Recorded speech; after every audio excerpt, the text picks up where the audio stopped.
One. Okay, Yeah, it's just initiative. D20. Thank God. Means AJ has to do it.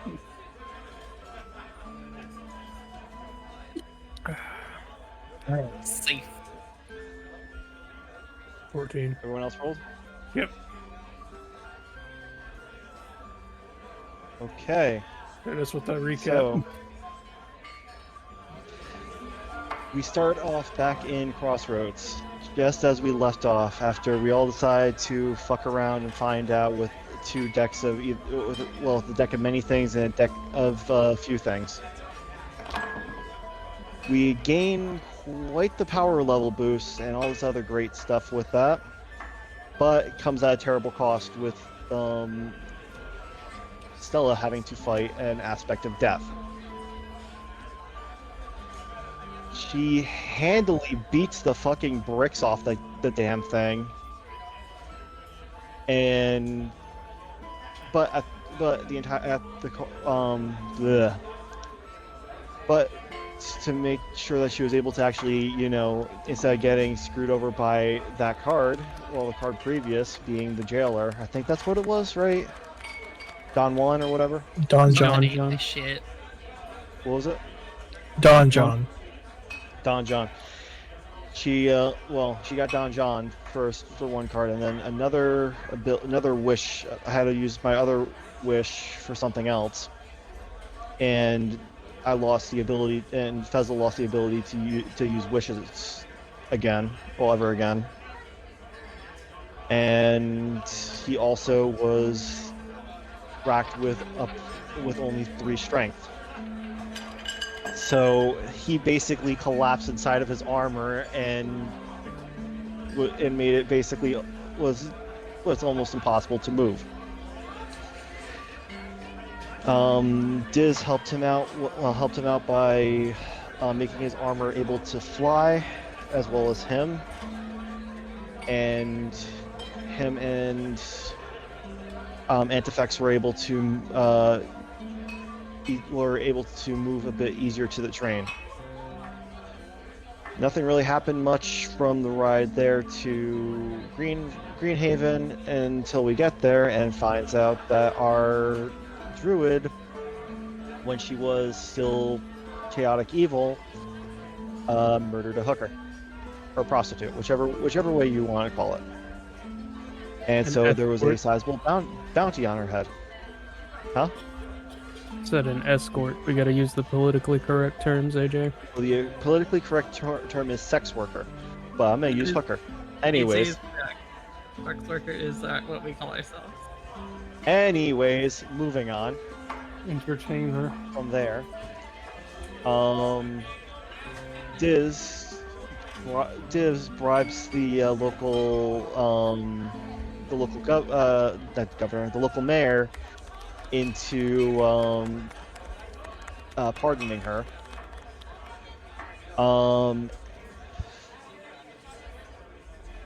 Andy and his father go and start working on creating a small engine, and they set off to go get oil.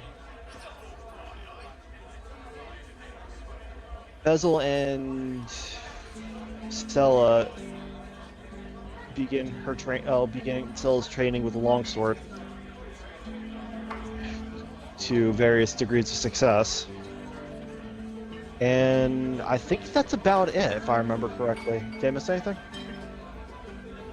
I don't think so. I kicked your ass and then realized I didn't have any healing, so you just kind of laid there. Oh my! For like a minute.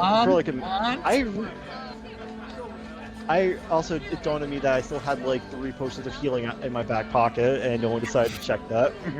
I'm just sitting here and I'm like, I got Revivify, I can kill him. Bring him back.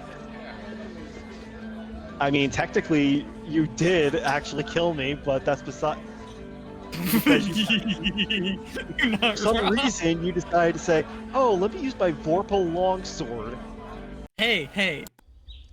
I have a +2 instead of a -1. That is a great reason. Also, Greater Restoration doesn't provide hit points. I don't know why I have that craft right now. Anyway, I also need to come in and do something real quick.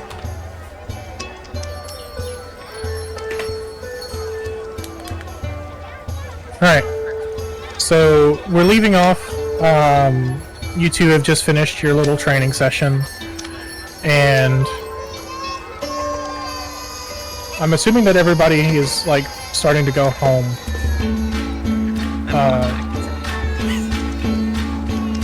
Like rubbing his neck. Well, he walks back home. Well, from the comfort of your home, Stella, you can actually like kind of note like there's a bit of a ruckus going on, like headed off into town. And as Fezzle approaches the town, the sound of like raucous cheering, laughter, and stuff like that, all of that starts to grow in volume as you come near.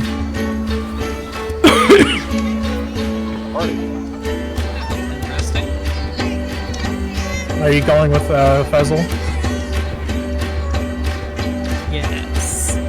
I distinctly feel like I was gonna have like 4 more stupid back and forth messages with these notes. But I think I'll just go for the sake of us not being here for an hour. Okay. So yeah, basically, as you guys arrive in town, like you notice that there are preparations being made in town. Like lights are being strung up, decorations being set everywhere. Just which calls to memory the fact that the annual Harvest Festival is coming close.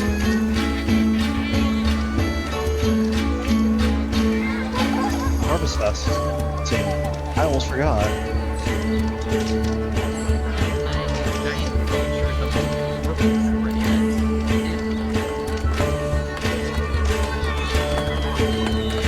Next time we're using training swords, okay? That was a little too close. Or it's fine. I have spare to die. Like the air is starting to like get a little bit more crisp. Like you can tell that fall is here.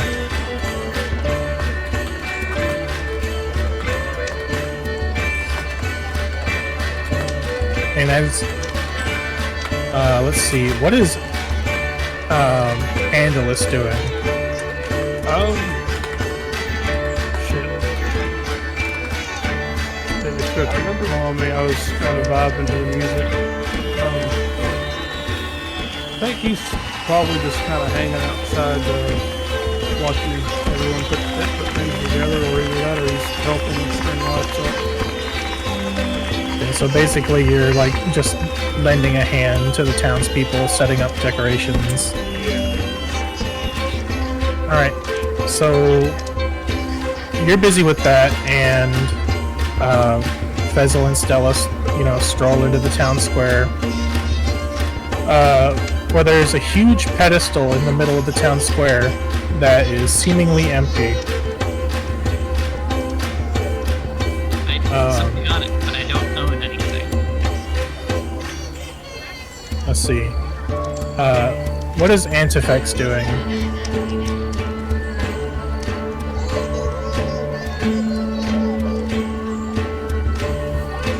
It just occurred to me that Antifex is me. Oops, sorry about that.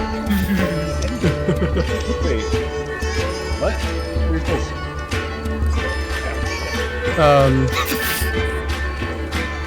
Let's see.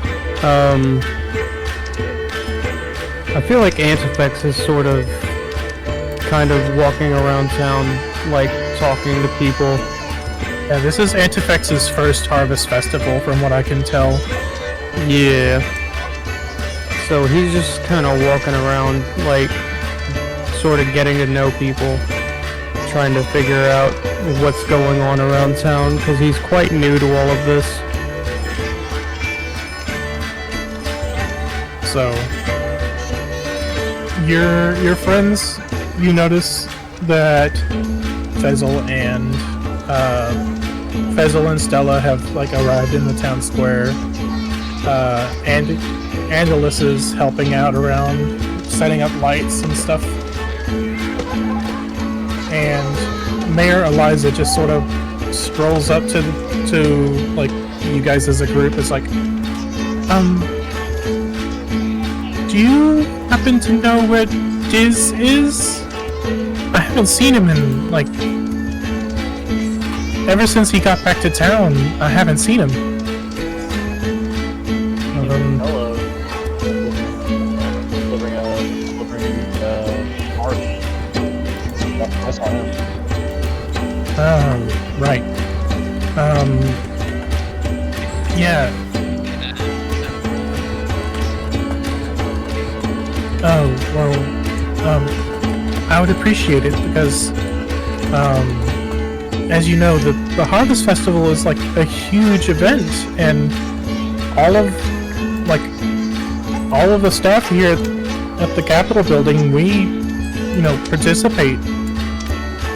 It was Diz's turn this year to actually sit in the dunk tank. Here I write Harvest Festival with like 4 question marks on it, and then hand the paper to Numia and go, "Go get him! Go get him!" And Numia just flies off. Okay, so I'm gonna have you roll a perception for Numia. Okay. Perception. Because you're relying on Numia's senses, not your own. She's lost. That's a solid 9. She circles around in the air for a bit, and then comes back down with a note in her beak. I check. Is it the same note? It is the same note. I pretend like it's not, and just go, interesting. And then I just put it away and don't mention it. Did your bird find him? Well, she doesn't like to speak, so you can try asking her. Eliza just sort of looks dumbfounded and just continues on, helping out people with their preparations.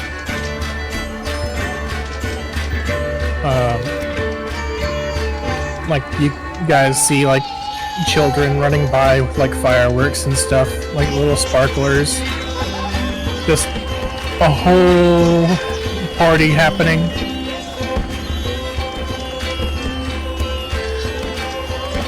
And Eliza actually sort of,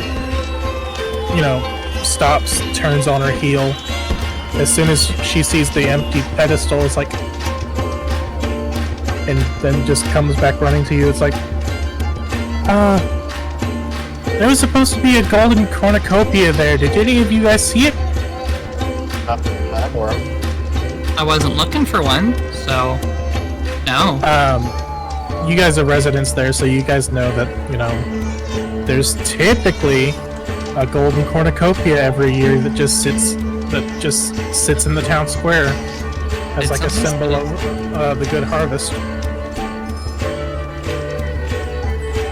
It was supposed to be right there on that pedestal. I stare at the pedestal. I don't see it. Yeah, that's a problem.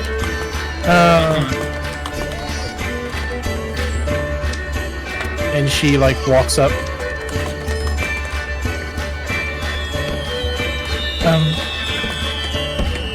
This is bad. If we can't find that, then we're doomed to have a bad harvest. How big is it? That's the belief. Huh? How big is this pedestal? Oh, it's like maybe 10 foot by 10 foot. Hey. Can I roll an investigation? Go for it. I'll roll investigation as well. 4. To try and help out. There are signs of a struggle near the pedestal. Hold a 13. Yeah, I'm, with a 13, 14, around there, you guys can like tell there was a scuffle near the area. Someone was flying around over here. I do like survival to see if I can identify like some kind of trail to follow that comes from the scuffle.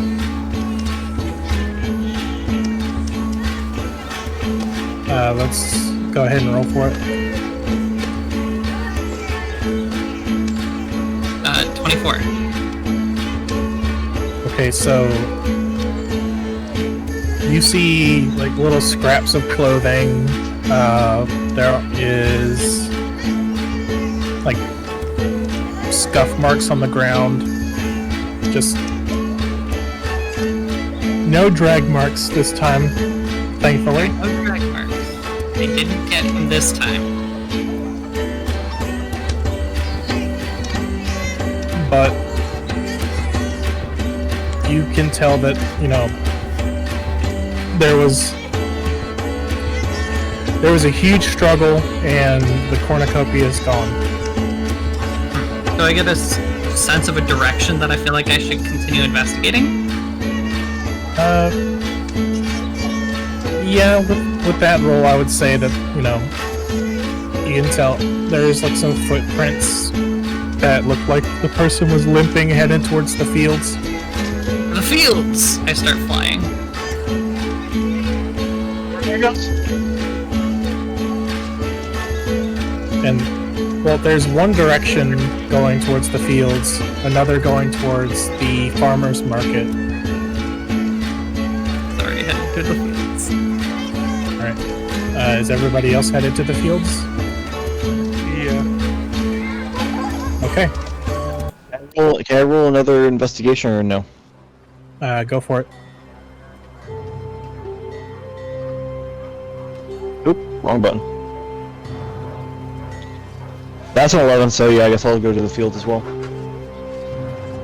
Okay. So you guys start to go to the fields, and there are, you know, the harvest machines are like picking up the last bits of the field, and there's an older man just sort of chilling by the barn. He's got a seems like he's trying to keep pressure off of one of his legs.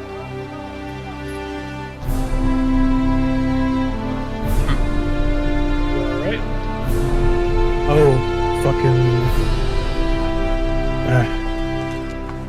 some weird ass guy just beat the fuck out of me when we were in the town square. Dude had a weird look on his face. Tried to ask him to leave, you know, get out of town. Just beat the absolute fuck out of me.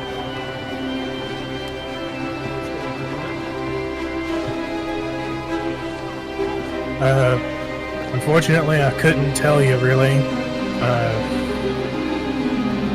After I was able to pick myself up off out of the dirt and come over here, but when I woke up, you know, him and the cornucopia was gone.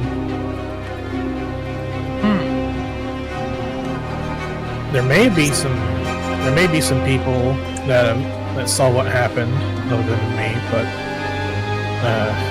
I don't really know.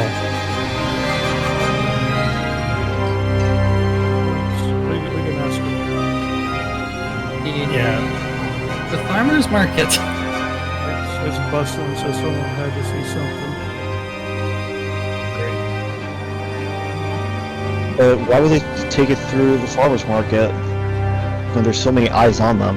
I figured they would have ran out to the fields. Maybe they didn't think that far ahead. Maybe, like what the old timers said, he had things looking at his eye.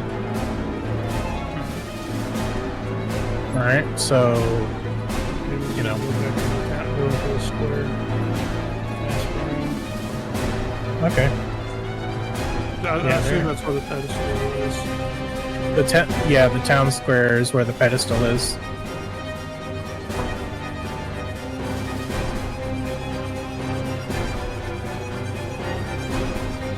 And yeah, there are some people that have gathered around the where the pedestal would be. There's a bit of a chatter, like a bit of a chatter going on. And I'll walk up to a group of them and ask them if they've seen anything between one of the farmers and a random guy.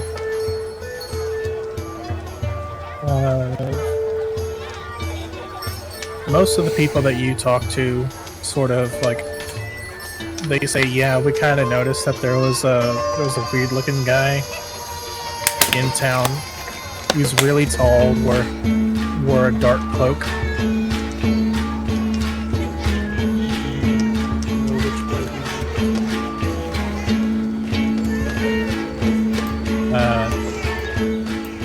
A few of them don't know. Others say that a good place to look would be the old mill. They say that's if anybody was hiding something anywhere, that would be the place to do it. No one goes there, and the place is said to be haunted. Hey, y'all. Quick question. How's my mic levels? Sounds good to me. You could come up a little bit.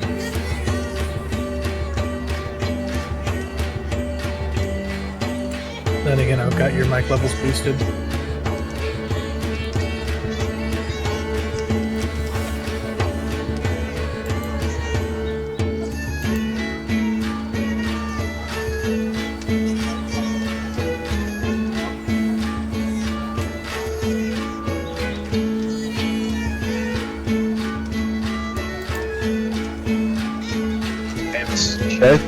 Jay, do you think enough time has passed I basically put my armor on?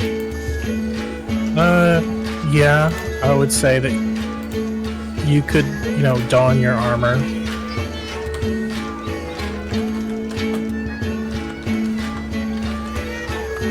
But yeah, most of the people that you are talking to either don't really know much or are pointing you in the direction of the old mill.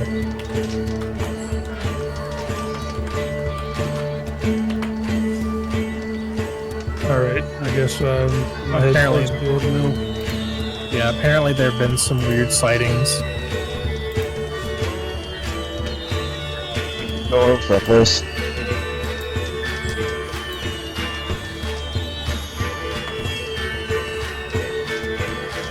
Okay, so Vandalus, Fezzle, Stella, are you going with them? Oh, for sure. And Antifex is also going with. Pumpkins! Yeah, there are indeed pumpkins. Yes, Antifex. Pumpkins. Pumpkin! Pumpkin. So, you guys, it's a bit of a walk from the town square to the abandoned mill. Who would abandon a meal like this? Abandoned mill.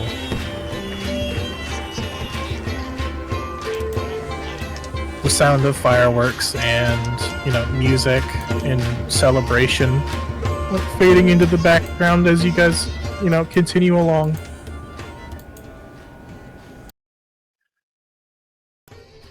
And the nighttime air, getting colder as the night goes on. It starts to get, a bit quiet.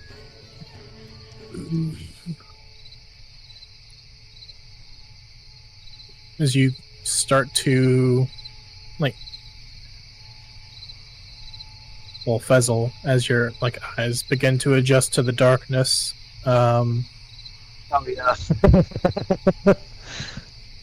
you guys start to get to an eerie feeling as you approach this, sort of hitting a wall of just ice cold air. Like it, guys. Get your weapons ready.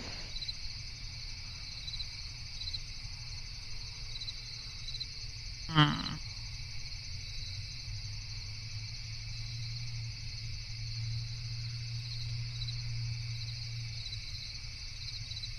Oh shit. Fifth level spell slot. Dang, okay, that solves that problem.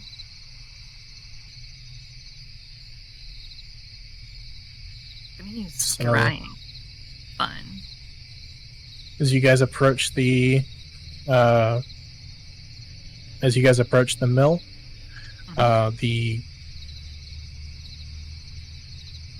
it's a really old building, kind of run down.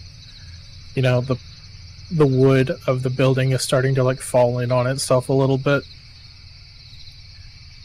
The smell of rotten wood kind of in the air. For the keener senses, maybe a little bit of copper smell in the air.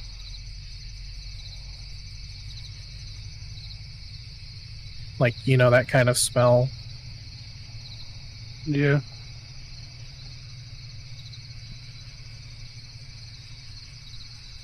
There is, in fact, a singular candlelight that can be seen through the slats of the building, though.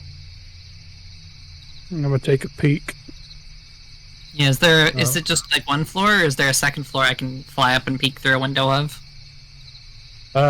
You could peek through maybe a hole in the ceiling. I will peek through a hole in the ceiling. I'll So, hold back. I'm we're gonna gonna- be too much obvious. Yeah, whoever is going to take a look, I need you to roll both a stealth and a perception. Good. I'm great at both of those. Oh, I need to never say I'll that say sentence. that. Stealth is 10. Stealth 15. Perception 15. So, Perception 19. so as Andalus starts to approach the building, kind of lose sight of where you're walking, and he accidentally kicks a board. Ooh. And then the candle goes out, and some hush whispers take place inside. Stella, you just managed to evade detection, but I'm flying. you see a couple of red cloaked people inside right before Andalus kicks the board and the light goes out. I have dark vision if that helps. Well, now they're gray. Yes, 'Cause, they you know, are. Their cloaks, you can no longer see color because of the darkness. But I remember that they were red. What are they doing? Are they just being still? Or do they look like they're panicking? They're they've pushed themselves basically closer to the ground and are trying to go around and peek at Andalus, from where the sound came from. I'm just gonna fly up and gesture to hide at Andalus. I'm gonna see if I'm gonna take cover in a nearby bush. And there are two of them, right? Yeah, there are two. I hold up my hand to display number 2 and point at it. Wait, I'm telepathic. There are two of them. Hide. They're coming to look for you. Alright. So go ahead and try another stealth roll. Me? Yes. 18. Hey, yo. Okay, I'm gonna have them roll opposed.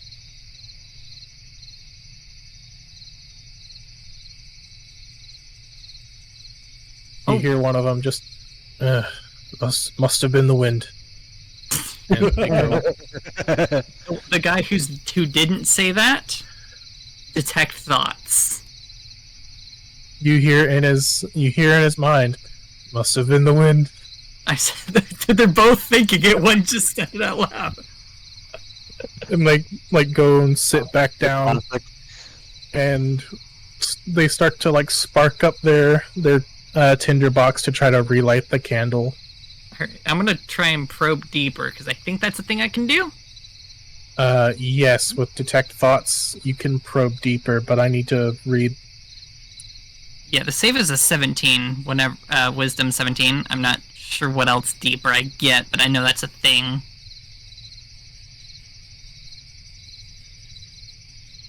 Okay, so I can just do that once for free for long rest without expending a spell slot, so I may as well.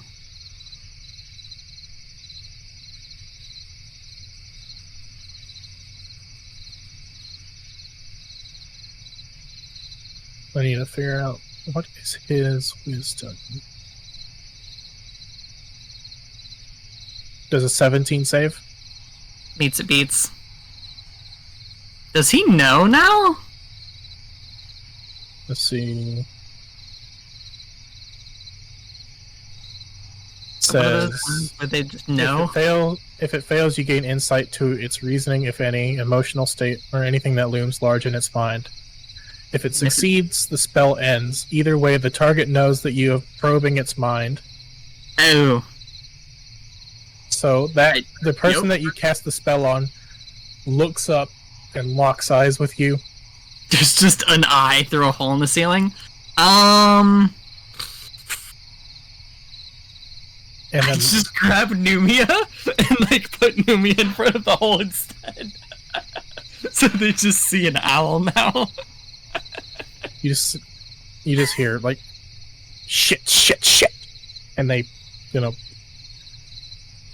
immediately like spring up and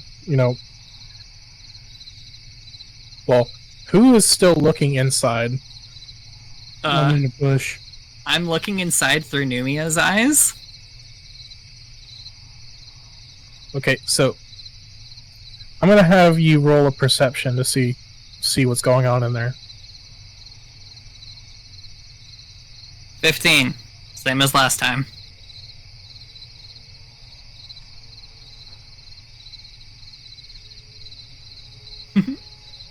So you see like a bit of carpet being lifted up by one of the cultists, and them both like jumping down into a hole.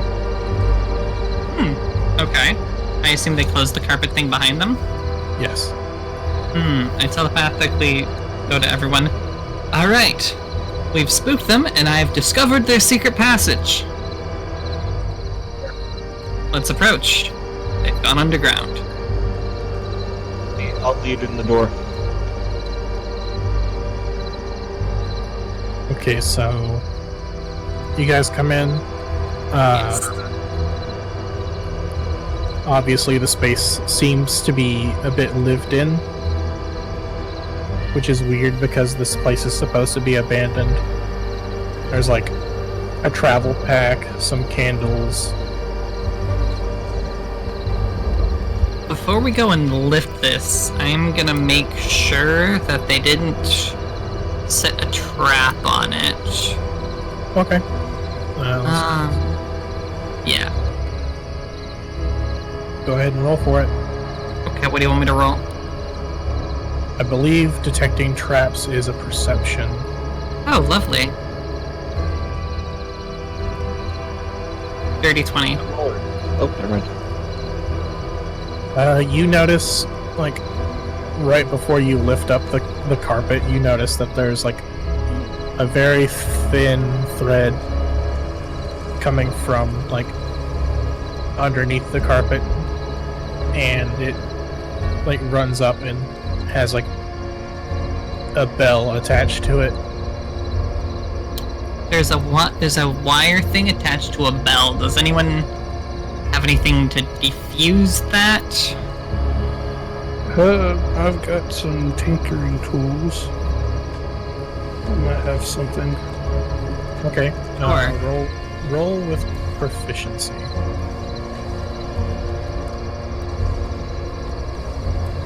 Oh, out of curiosity. What? How do you do a roll like that out of curiosity? Yeah, that's what I'm wanting to know. It's a d20 plus your proficiency.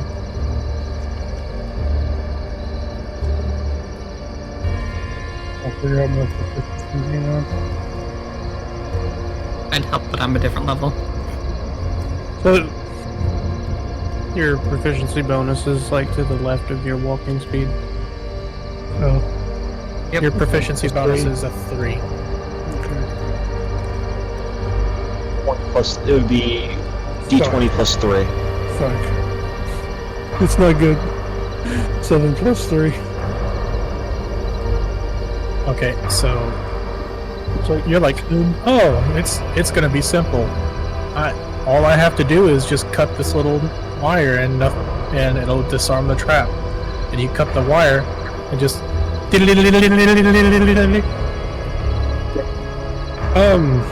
the bell just Wow. goes off. Fling the thing open and dive in. I'm right behind her. I'm follow suit. Antefex fucking hops down the hole. Alright, so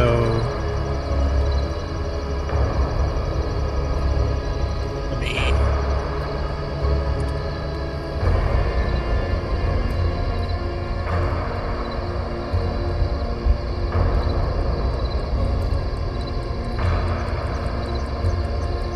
as you guys, hop down into the hole, already there are like several red-cloaked men just gathered, weapons drawn, ready to fight. Yeah, I don't know what I was expecting. This is about right. Yep, I got a little advice from him. So do I. Building And call fireballs. that is where we're going to roll initiative. It does involve fire. And it might involve a giant fucking scorpion. No, it doesn't, because I'm last. I rolled a fucking 4. I rolled a nat 1 on my initiative. Sad. I'm sorry. It's fine. I like bust in first, and then I go last. You bust in and slip on a banana peel. Yeah. Alright. I've rolled a 0 on initiative before, and I just stare at the DM and go, I go to sleep.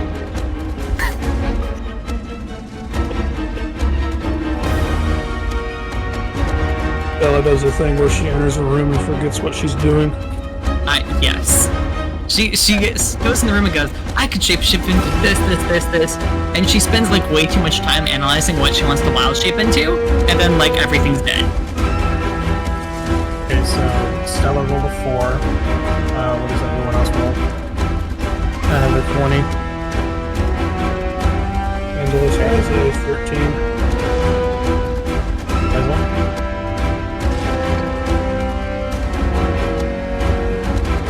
Fessa, what's your initiative? Is my shit working? Hello? I Puzzle roll 15. I said that like 5 times. Did my mic not out? Black. Why is it black twice?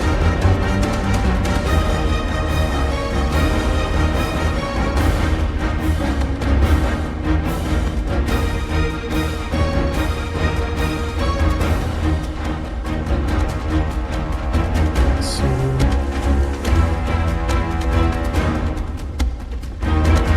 Give me just a minute while I do something. I pulled my mic out and popped it back in, so see if that helped. Nice. Do I sound better now? Yeah. Okay. Yes. I should absolutely just turn into a killer whale and hold my breath for 30 minutes. That's the most logical thing I should do right now. Okay, Room is probably about that page. I need Andy's initiative again. 13. Alright. But I can block the escape hatch. Killer whale with a vorpal sword. What will he do? Deals more damage. The blade of the vorpal sword.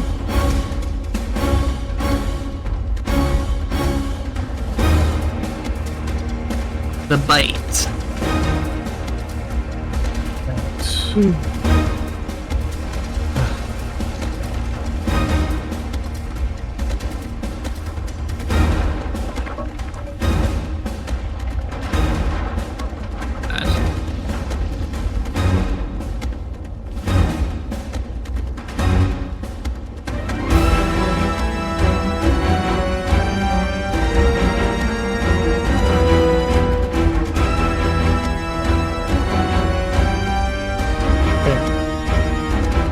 that, not proficient with the Vorpal Longsword is still a larger to hit bonus than the Giant Scorpion normally has. So we're gonna go ahead and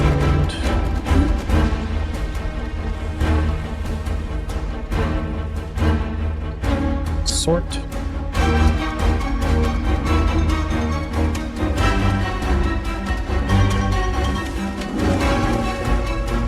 So first up is one of the cultists.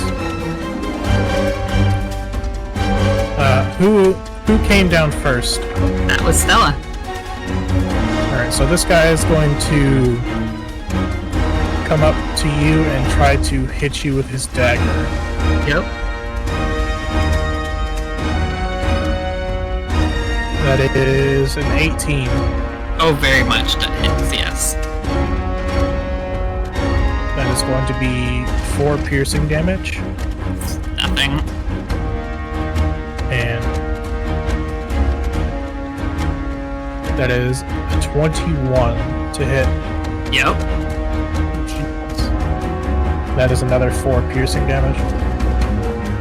They're barely scratching me at this point. Next is Antefex.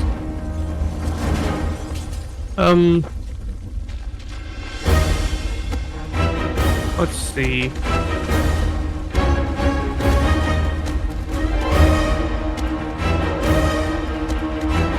I don't really have a lot of spells for close quarters engagements. So I'll just cast, I guess, a 2nd level Scorching Ray. Okay. Alright, so that is 3 rays of fire. First ray is a 28 to hit. Okay, so there are 1, 2, 3, 4 cultists down there. Which one are you attempting to hit? I'm gonna attack the one that just hit Stella. Okay. What was that for damage? 9 damage. Okay. Second ray is a 20 to hit. That hits. 4 damage. Last That's a lot of 4 ray damage. is a 15 to hit. That hits. Let me take a wild guess. 11 damage. Wow, I was expecting another 4. So 11, 15, and 9, 16, 17, 18, 19, 20, 21, 24 damage total. He's hurt, but he's still alive. Wow. That was only a 2nd level spell slot, AJ. Well, I'm surprised the guy's still alive. That was 24 damage of pure unadulterated fire. As far as bonus actions go, I ain't got none, so that's my turn. Okay.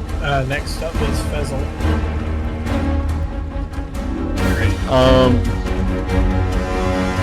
Well, I was gonna use one of my potions of Dragon's Breath. How about you do that? Using a potion is a bonus action. Okay, so I'm just bonus action. That's a lot I'll of start with the bonus action. I'll drink my potion of Fire Breath. Okay.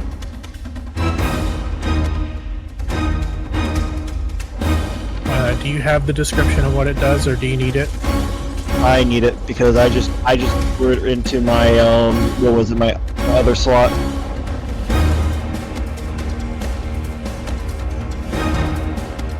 Alright.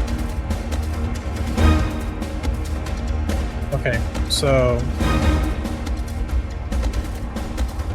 Okay, drinking a potion is a bonus action, but I'm going to say that drinking the potion and this specific potion's effects are going to take place within the same bonus action. After drinking the potion, you may use your bonus action to exhale fire at a target within 30 feet of you. They must make a DC 13 dex saving throw, taking 4d6 fire damage on a failed save or half as much on a successful one. The effect ends after you exhale fire 3 times or 1 hour has passed. So you can now, like, as your bonus action, breathe fire at something. That's sick. Okay. Who are you breathing fire at? I'll breathe fire at the dude that just attacked Stella.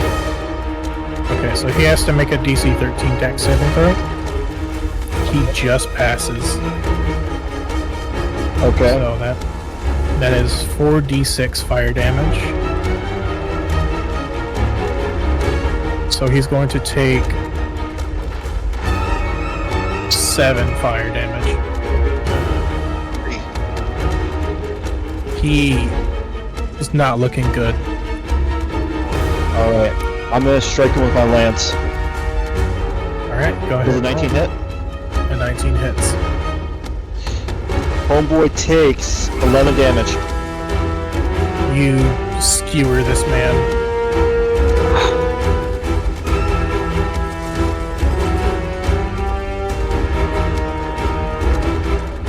I still have a shield bash and a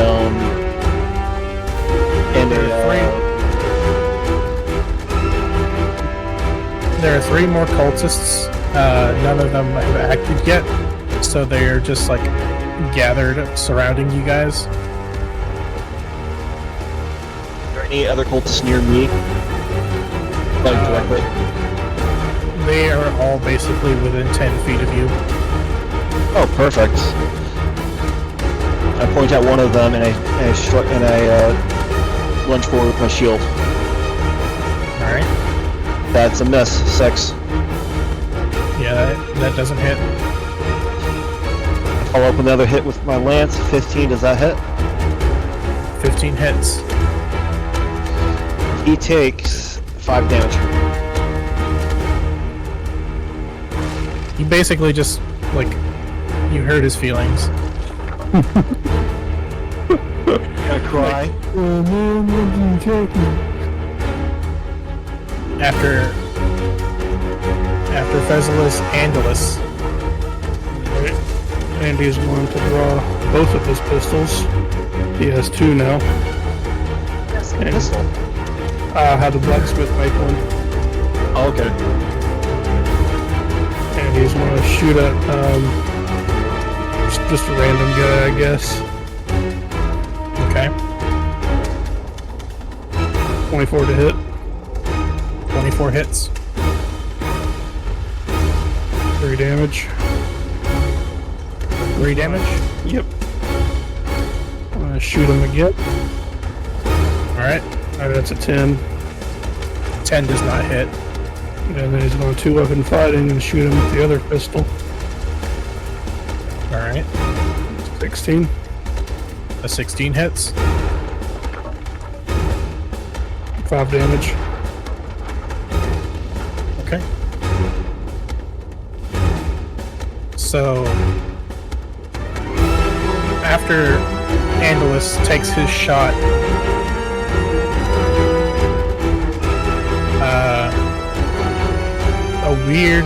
a weird thing happens. A sort of panther-looking creature just sort of crests between one of the two,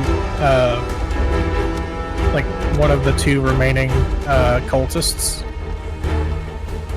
and then seemingly just disappears. I think I know what this is. It's going- Am I seeing this? Or was there a panther? As well. It leaves behind like a little image thing of itself After image. basically. What color was the panther? Was it black? Yes. I don't know what it Can is. Can I roll to see if I know if this is a displacer beast or not? Go ahead and roll a nature check. Lovely nature check. All right. There it is. That's a 17. Yes. We need to leave. Well, so plus Andy, does a 17 hit you? Go ahead and roll that with disadvantage, my guy. Because of my perfect displacement. Yeah, there's two things that displace in this room. Displace myself. Okay. The 10 doesn't hit, does it? Nope. Okay, it's gonna try again. And that's with disadvantage. Let's see, 18 plus 6 or a 20 hits, does it? Yeah. That's gonna do it. Alright, so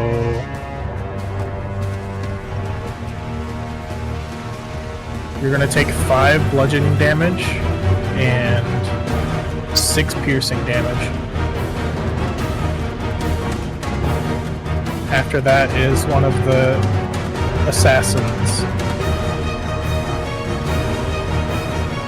Resistance as well. Or one of the cultists. And he is going to look at Antifex. And he's going to make Antifex do a dexterity saving throw. Is this a magical effect or a spell? This is a spell. Alright, I have advantage. You said dex saving throw? Yes. First one's an 8. Second one's an 8. Okay, so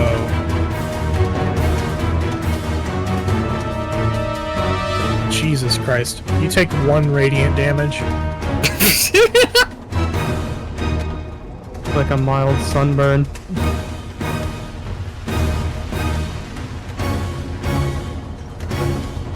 What does he have for his...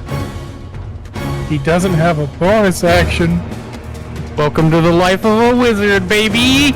He's gonna bonus action cry. Bonus action cry. Alright. Next is one of the other assassins who is going to come up to Andalus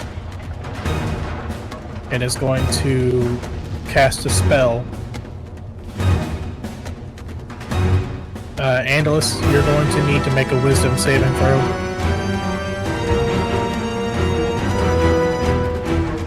16.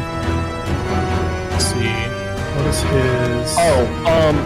DM, I have to add something. What's up? I have more protection, so basically any saving, while unconscious, you grant all friendly creatures, including you, within 10 feet, a +3 bonus to all saving throws. You're not unconscious. Yes. So it applies. Yeah. So that's a You said- 19 then. Okay, never mind. Then technically that save was an 11. Do I still take 1 damage? Please, You still take 1 damage. Fuck! You actually take 2 damage for daring to ask. I just remembered that. I'm like, oh shit! I have abilities I haven't disclosed. Okay, so what was the save again? 19. Okay, so you save against the hold person spell.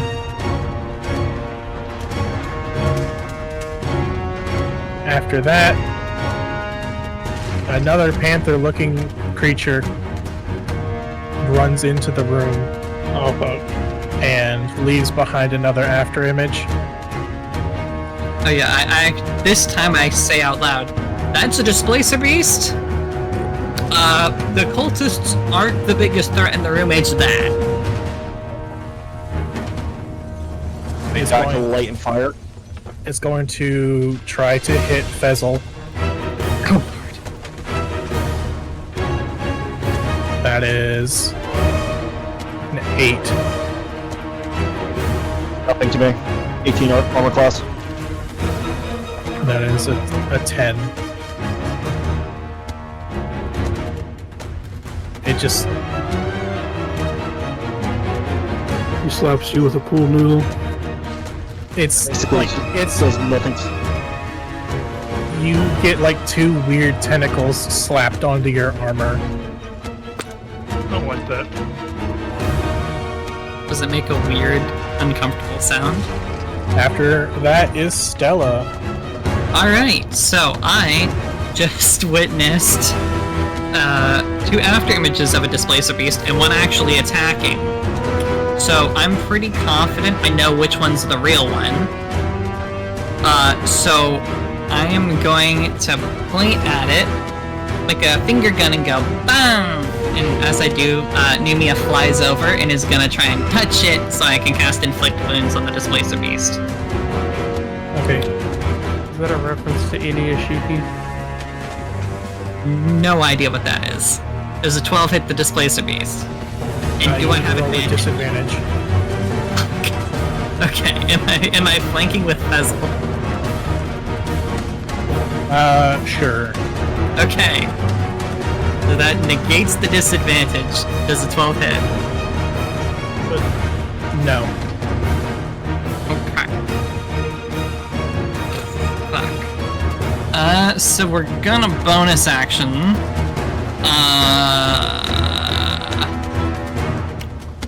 I'm gonna take a wild guess and say that a Displacer Beast is a beast that is a higher CR than I can turn into. What is... I What's can the turn into CR that you- CR3s. You can turn into a Displacer Beast? Oh, I turn into a Displacer Beast! I bonus action You- turned into a Displacer Beast. And now Do you need everyone... the stat block? No, I can pull it up on D&D Beyond, assuming it's the normal one. Yeah, I just got an idea. And I end my turn, because I've done everything. Alright. Next is another cultist who just saw you turn into a Displacer Beast Good for him. and is going to cast Inflict Wounds at a 2nd level. Fuck. Ooh, Okay. That's a good spell. That's exactly what I was just trying to do. Alright, so wait, so it tries to touch me. Yes. Good. So You haven't have to done your roll Displacer DC. stuff yet. Nope, because I have not, because I've casted all of my abilities and stuff already. Antifex is gonna cast Counterspell. His spell fizzles. Antifex, Yeah. no cheat. Oh my god. Okay, next is Antifex. What's up, bitch? Man, should I go after that cultist or should I go after the fucking Displacer Beast? You are I put spoiled the for wrong this. one. You are in a target-rich environment. And all of my AoE spells I fucking don't have prepared. Makes You know what I'm gonna do?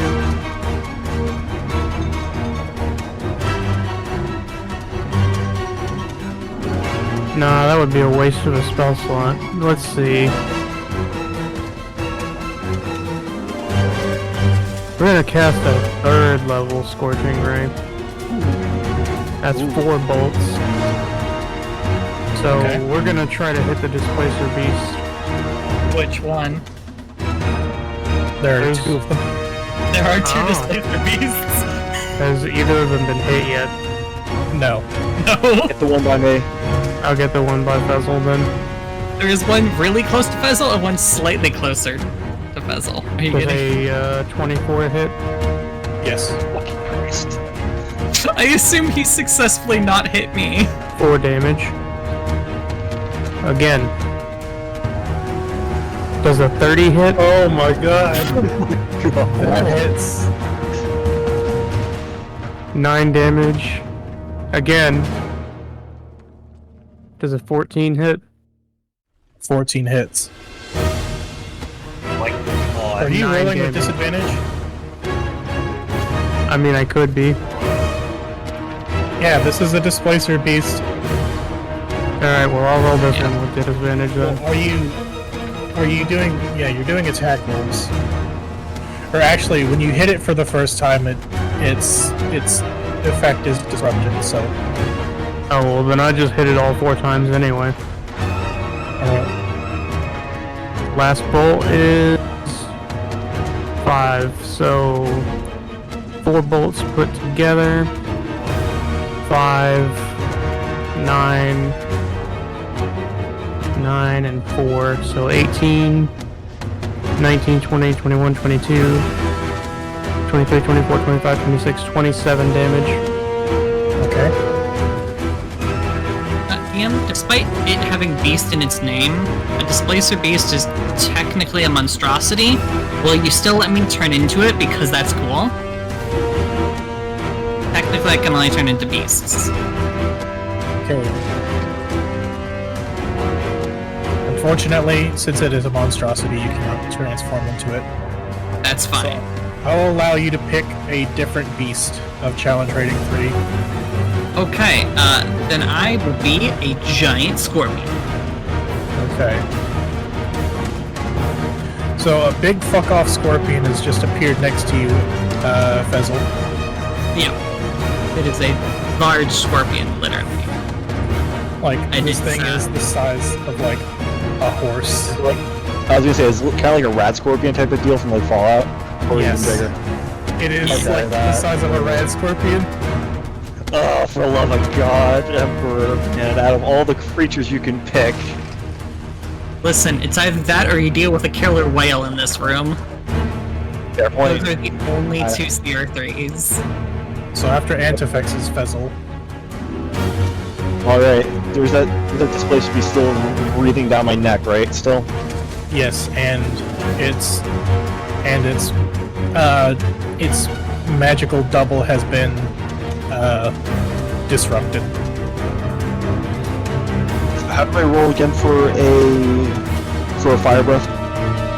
You will use your bonus action, and it has to roll a dexterity saving throw. I will use my bonus action to breathe another gout of fire at it.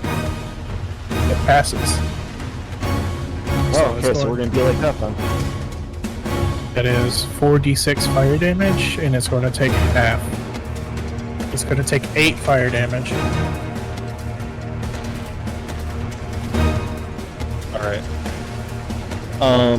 Swapping weapons is a bonus action as well, right?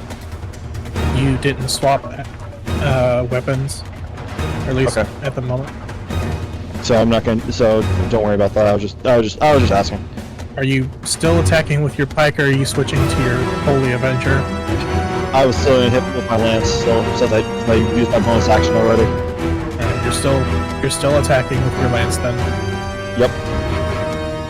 First thing is a dirty 22.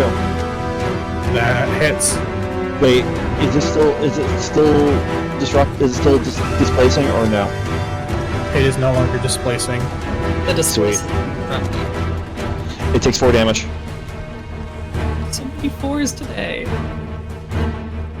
Following that up with my shield, that's a 13. Okay. That It hits. hits. Okay. Now that would be considered what, bludgeoning damage, or okay? So That is bludgeoning damage. Okay. So that'd be 2 bludgeoning. Okay. And you've already used your bonus action, so you don't get your third attack. I should have done that last turn then. Sorry, because I used all 3 attacks. You get 2 attacks per action, and you have 2 weapon fighting, which is bonus action. That was my mistake last turn. You're fine. Are you gonna move any, or Or is that your turn? That'll be my turn. Okay, next is Andalus. Alright. How big is this room? I would say it's like maybe a 60 foot by 60 foot by 10 foot like area. What you're saying is it can hold something bigger than a horse. It could It is hold some. already holding the giant scorpion. What was that? For the purposes, you can, but it's going to be a tight fit. Especially with the giant scorpion already in here, which is taking 10 feet by 10 feet of that space. Alright, then I'm not going to do it. You got like 50 feet of space to deal with. Well, then I am going to do it. I'm going to cast Enlarge on Stella.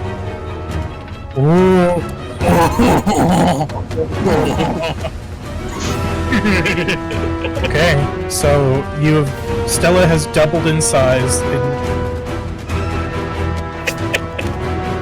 But I get like It is a now. words. Meet me quick. Pretty sure you're a huge. I'm pretty sure you are now huge category. I am now a huge scorpion. Your doubles in dimensions, its weight, and is multiplied by 8. This growth increases its size by 1 category. I'm trying to see if there's like anything.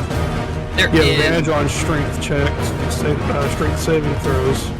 Your weapon And, also grows to match your size. Yeah. Deal an extra d4 damage. Okay, I'll remember to add my D4 damage. And then I'm just going to shoot at that Displacer Beast with my 2-weapon fighting. Okay.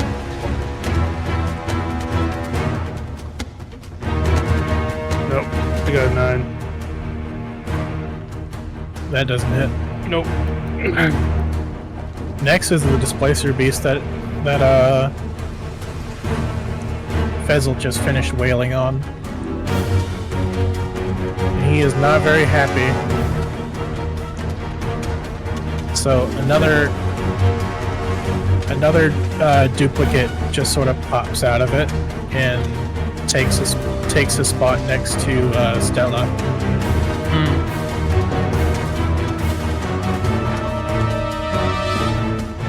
And it is going to attack.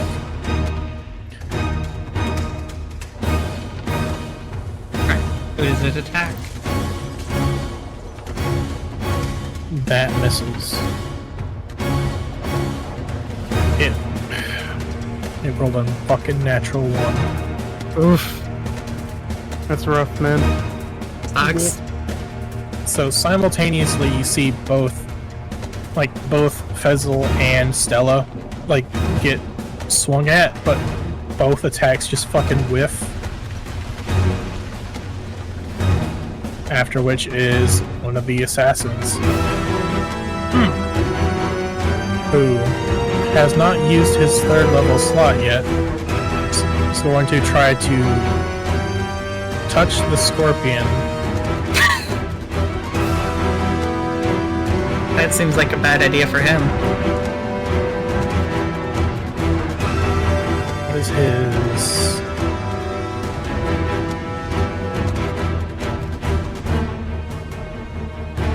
An 8 doesn't do it. Not even close. Well, you saw some black energy form in his hand and he just sort of whiffs. I like to imagine he was going to touch it, and then he just freaks out because he realizes just how huge it is and whiffs his spell. Next is another assassin who is going to try to do the same to Andalus.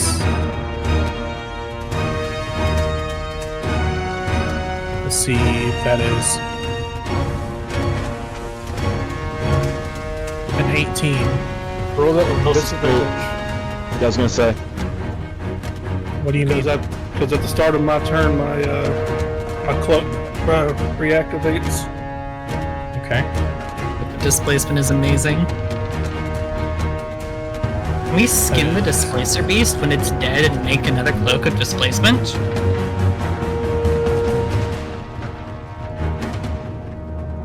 A 10 doesn't do it, does it? Nope. Yet.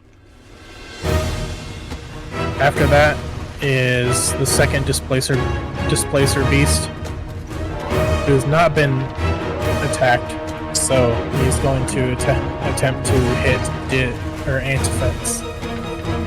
You can We could try. actually do. Oh god. Let's see. Does a 23 hit?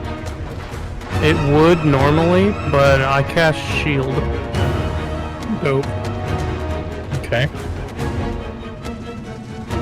And a 16 doesn't hit. Nope. My AC is 24. Holy shit. After that is Stella. Lovely. Alright, is one of the apparently 2 Displacer Beasts not displacing right now? They are both displacing right now. Okay, can I flank one of them? You could. Well, there's one like right in front of you, Okay. and there's also a cultist next to the displacer beast. You know what? So if Yep. you were to move, you would take an attack of opportunity. Okay, so I'm gonna. So can I hit the cultist? Yes. Alright, I'm gonna multi-attack. So I make 3 attacks, 2 with claws, 1 with sting. I'm just Okay. gonna put those and you tell me. So, claw attack. First claw attack is an 11. That doesn't hit. That's fine. Alright. Second claw attack also doesn't hit, because that's an 8. And we're gonna go for the sting. For a 13? That does not hit. Okay. Can I try and intimidate as a bonus action? Because I'm a 20-foot by 20-foot giant scorpion? Go for it. Hell yeah, okay. Intimidation. Somehow I roll a 2. You managed to make yourself look really goofy. Like you start to like try to wave your tail like as a hey fuck off kind of motion, and you smack the roof and a rock falls down and like conks you over the head for 1 damage. Oh shit. I end my turn. That's the worst. That was the worst a giant scorpion has ever done. Ever. The next wrongest is we ever got it. Another cult is starting his turn and is going to attempt to inflict wounds on Fezzle.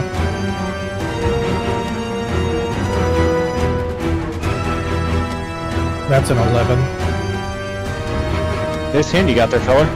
Smack it out of the way with my shield.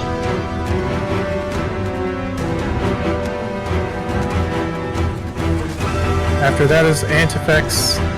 Jesus Christ. Everyone is fucking up.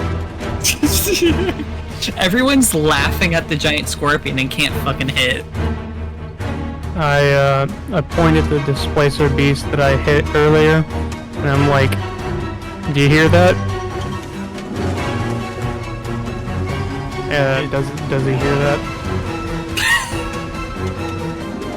There's a confused look on his face. Make a DC 18 wisdom saving throw to see if he hears that. How does magical effects on it work? I'm not attacking, so it's just a DC 18 wisdom saving throw.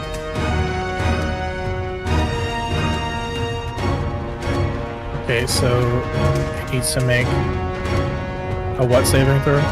Wisdom. Okay, wisdom. It has +1. That's a nat 20. Holy shit. Horse shit. Do it again. And if the displacer beast is subject to an effect, it allows it to make a saving throw to take only half damage. It takes no damage instead. Yep. I don't think that this does half damage anyway. Yeah, it doesn't take damage. I bonus action shit my pants. Alright, next is Fezzo. You basically, from what I understand, you use Toll of the Dead. Yeah. So it's just bong, like the Taco Bell bong, and then nothing. I say to the group, I'm gonna try something new out here. I swap off. I use my bonus action to swap from my vicious lance to my longsword. I'm gonna let you use an object interaction, which is free. It's free action. Cool. Yes. Okay, then I burn my first spell slot this time around and actually cast Divine Favor. Okay. Because let's stack more holy shit onto the holy shit. And I swing. That's a dirty 21. Who are you At swinging the displacer beast near me. Okay, so you need to roll with the disadvantage. Okay, so does 21 hit? Yes. It takes 8 damage plus Divine Favor. It takes 12 damage.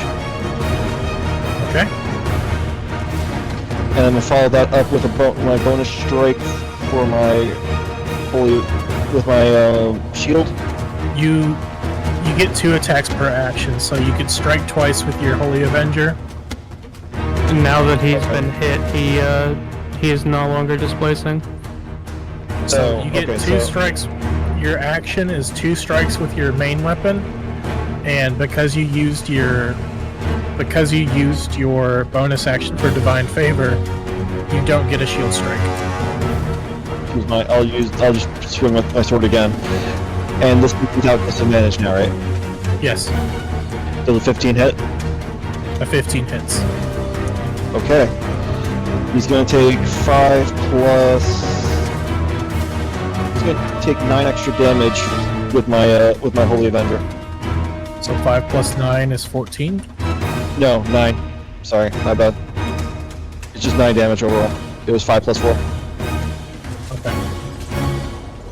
So That's this thing 12 is plus 9.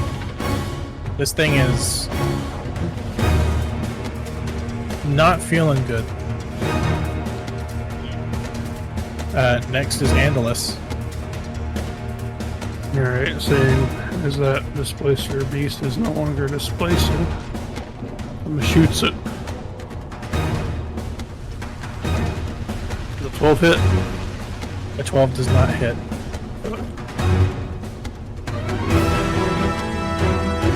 Does a 12 hit? I'm guessing that the scorpion in the room is kind of making you nervous, and is like your hands are kind of shaking with the gun. Bonus action, 2-weapon fighting. That is a 21 hit. A That's 21 just hits. That's just a 12 backwards. Really? 8 damage. You put a hole in this thing, and it's not looking good. And after that is the displacer beast that you just shot. It's gonna try to hit you. Let's see. It's a 12, Not doing that. Nope. and that's a nat 1. I floss on it. It falls prone. Next is the assassin that is just like, Jesus Christ, why the fuck are these things like so goddamn useless. And he is going to attempt to use a spell. What does he want to spell with it? I'll see myself out with my shitty jokes.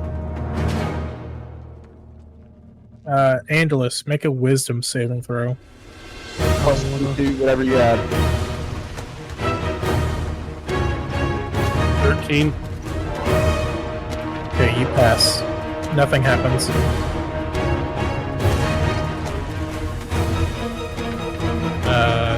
Next is another assassin who's going to look at Fezzle and going to make Fezzle make a wisdom saving throw. I have a question for you. Is this Yes. Sean? I need to read the description.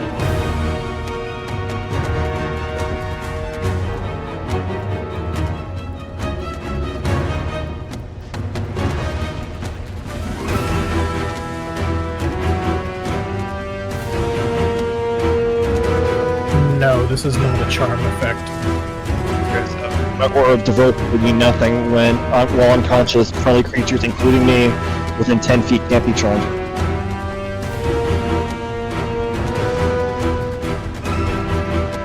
Okay, so I'm making a wisdom saving throw, you said? Yes. So that's a 7 plus 3, 10.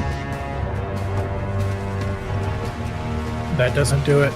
So it looks at you,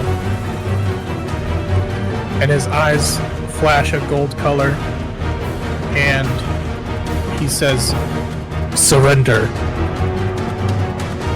And you must follow this command.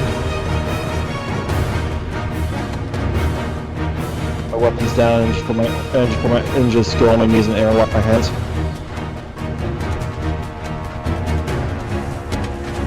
And after that is the second displacer beast, who is next to, like, still displacing. Let's see. Is that the one near me? Stella, does a 21 hit you? Yes. Okay, so that is 7 bludgeoning damage and 3 piercing damage.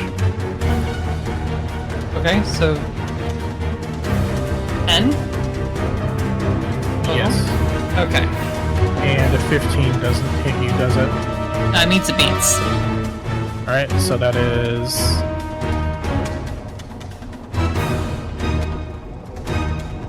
3 plus 4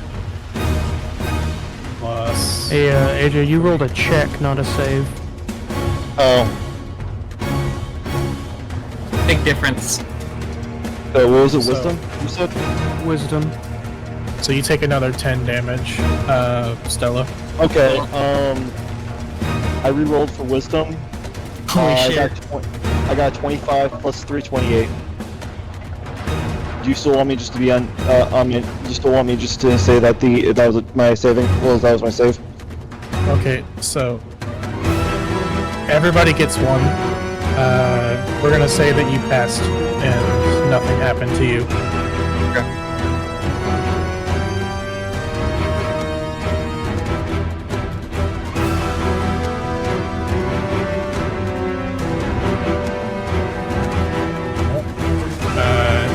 Next is Stella, who just got whapped twice by a displacer beast. Yes, I'm gonna try and whap it, because I already can't hit anything, so I may as well not hit things harder. Alright, so I have disadvantage on this one, don't I? Yes. Alright, multi-attacking with disadvantage. First is the claw with disadvantage. That is a nat 1. Then we're gonna make the second claw attack disadvantage. That is a 9. That does not Move this hit. dice out of the way. We're gonna stinger. Attack. Disadvantage. That is a 19. That hits. Lovely. Alright, so I gotta roll damage. And okay, so it takes 7 piercing damage, and I think it also needs to make a con save. Yes, it must make a DC 12 Constitution saving throw. That is an 8. Ooh. I'm just gonna save myself the hassle here. Does this thing take damage from poison? Yes. Lovely. Alright, so it's gonna, since it failed, it takes 4d10 poison damage. Yikes. 1, 2, 3, 4. It takes 26 poison damage. Yes. Okay. 26 poison damage plus how much piercing? 7. That's So 30, that that is- is 33 That's a damage? Yeah, that's 33. Plus, Yeah. You. 26 plus 7? Yep. It sort of stumbles back and is no longer displacing.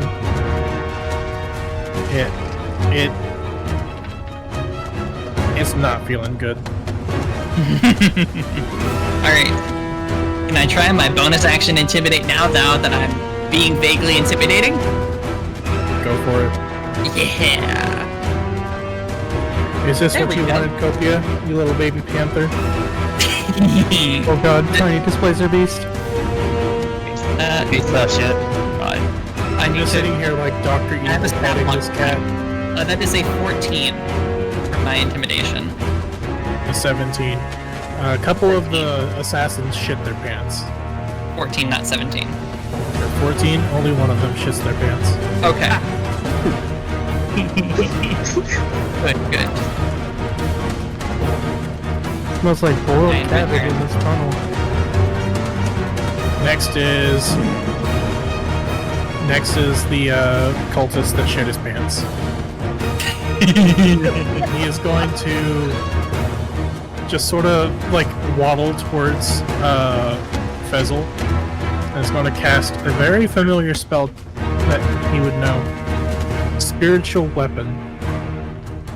Thought he was gonna cast Prestidigitation to unshit his pants. So, Weapon or magic weapon? Spiritual Weapon. I know magic weapon because that's part of my Oh. kit. I never. Wait, never mind, I'm just dumb. So, it's going to make a melee spell. It's going to make a melee attack on you. That is an 8. Oh, you need to clean your pants out. You ain't doing much damage. So a glowing warhammer just sort of swung and missed at you. Oh wait, am I fighting Margit here? After that is Antifex. Alright, baby. Let's see. You little baby panther. I'm gonna cast a 4th level Scorching Ray. There's a stat block for Displacer Beast kit. Alright, are there any Displacer Beasts that are not displacing at the current moment? Both of them are no longer displacing. Alright, I'm gonna hit the one that I have already hit before. Okay. First bolt is 29 to hit. That hits. That's 4 damage. Okay. Second bolt is 20 to hit. That hits. 6 damage. 10 damage total. Third bolt, 23 to hit. That hits. 8 damage. 18 damage total. Fourth bolt. Hold on. Finish that it. was- Oh, that one's dead. Okay, then I'm gonna move on to the other displacer beast. How do you finish the displacer beast that you just killed? When I shoot the Scorching Ray, I make sure it goes down one of their little tentacle thingies, and it goes into their stomach and blows up from the inside. So that happens. The next Scorching Ray is a 27 to hit. Are you aiming at the other Displacer Beast? Yeah, That hits.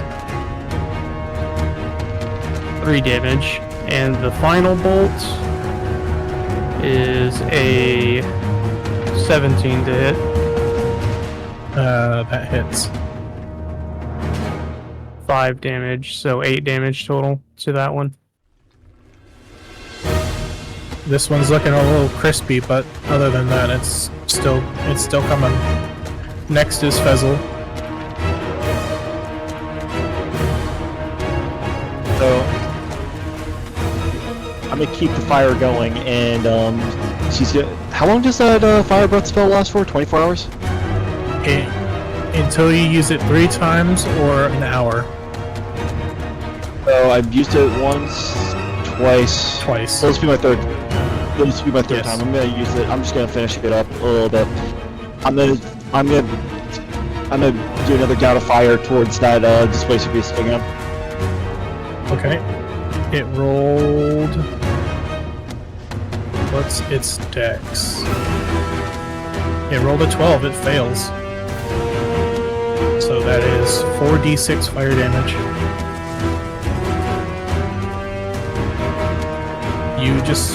It takes 13 fire damage. It is still alive. Okay. Well, I'm gonna keep going with my Holy Avenger longsword. Okay.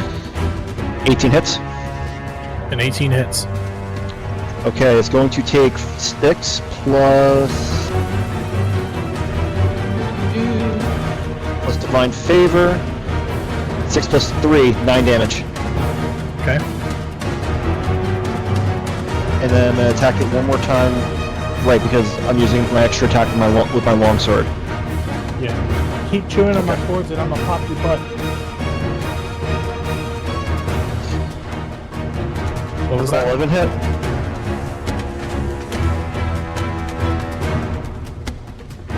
What hit? 11. 11 does not hit. Ah, beans. Okay. Ah, beans. After that is Andalus. Andy's gonna shoot the Displacer Beast. Okay. 10 doesn't hit. No, it does not. 23. That hits. 12 damage. 12 damage. Alright. And bonus action. That's a nat 1. My gun explodes. Your gun jammed.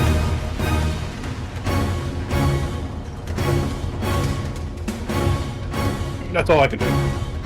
Alright, after that is one of the assassins who is going to try to inflict wounds on... Or no, he's going to look at the Displacer Beast and cast a spell. It's gonna be a counter spell from Antifex Duralium. Okay. The spell fizzles. I'm out of 3rd level spell slots, just be aware. Oh no! Next is another cultist who is going to do the same. Alright, 4th level counter spell. I'm out of 4th level spell slots.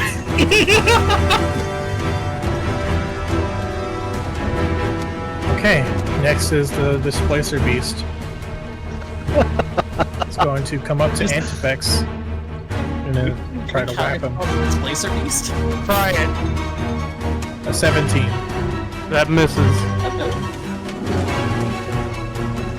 Another 17. That misses. Next is Stella. Lovely. There's one Displacer Beast still alive, right? Yes. Can I get to it without an attack of opportunity occurring? You have a cultist next to you. I'm gonna eat this cultist for breakfast. Multi-attack. So that's Claw 1. Does a 13 hit? The 13 just hits. Yo, nice. Alright. I'm gonna roll all the attacks and then we'll deal the damage afterwards. I'll give you a number. 14, that's a hit. And then our stinger. For a 19. So all of those hit. Okay. So we'll start with our normal damage stuff here. Alright. His con save is a 17. Good, so he's gonna take half damage from my poison. Alright.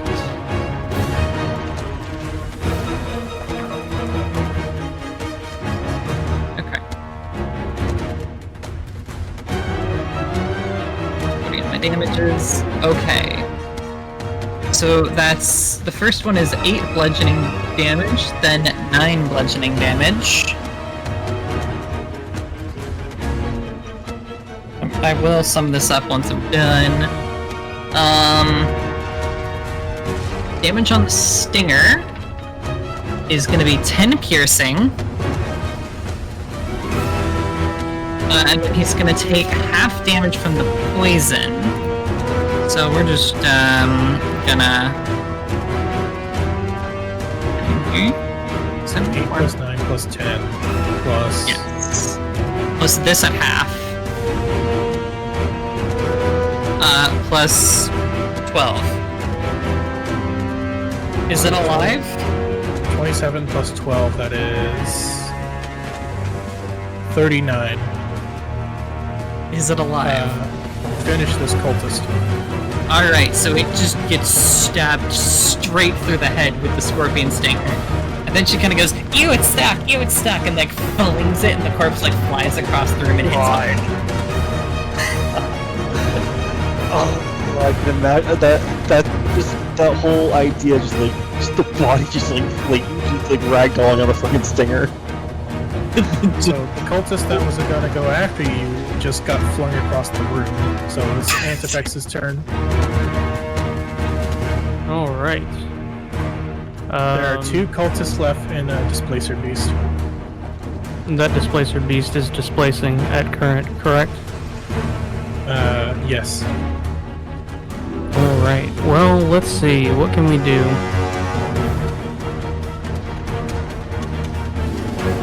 Suppose we could run up to those 2 cultists and cast a first level Burning Hands. Okay. Make a DC 18 Dexterity saving throw for both of them. Okay. One rolled an 11, one rolled a 3. Alright, that is 13 damage to both of them.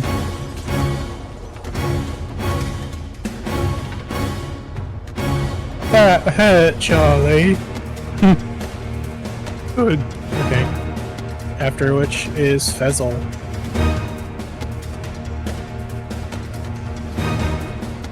Alrighty. So Fezzle just burps a really spicy burp because I have a feeling that's what it would be like after I run out of fire attacks. He had a spicy meatball.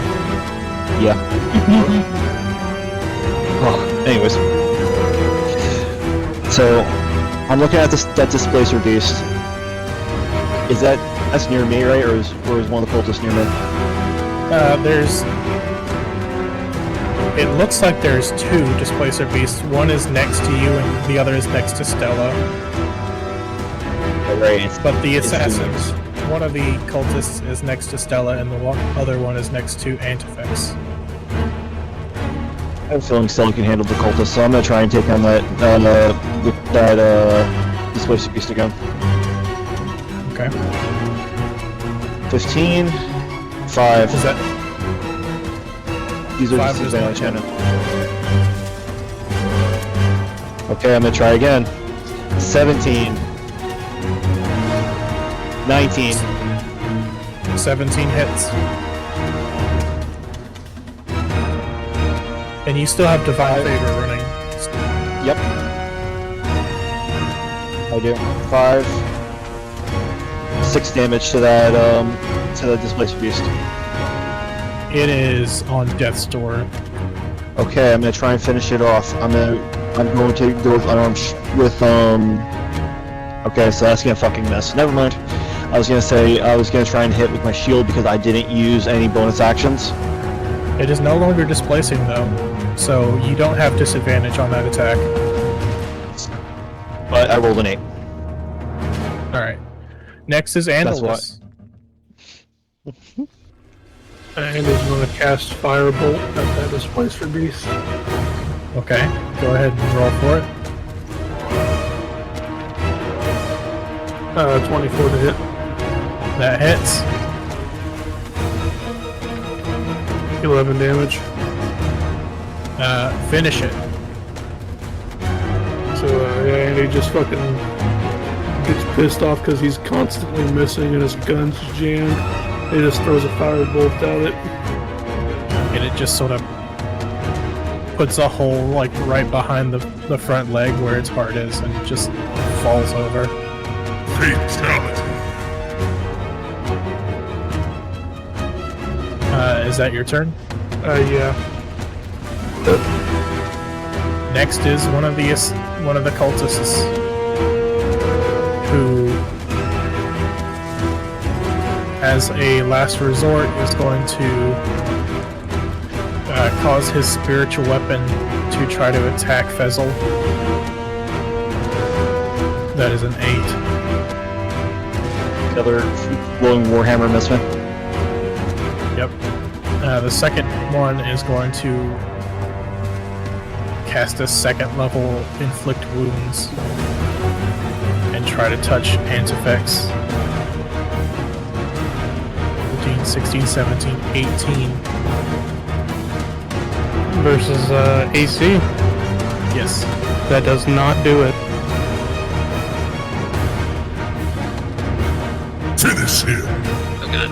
Didn't mean to click that one. Next is Stella. Lovely. So there's still a there's a displacer beast in front of me and one other cultist, you said? There are Displacer two beast got cultists killed. in it. There are two cultists no. left. 2 cultists. Okay. I'm gonna eat him.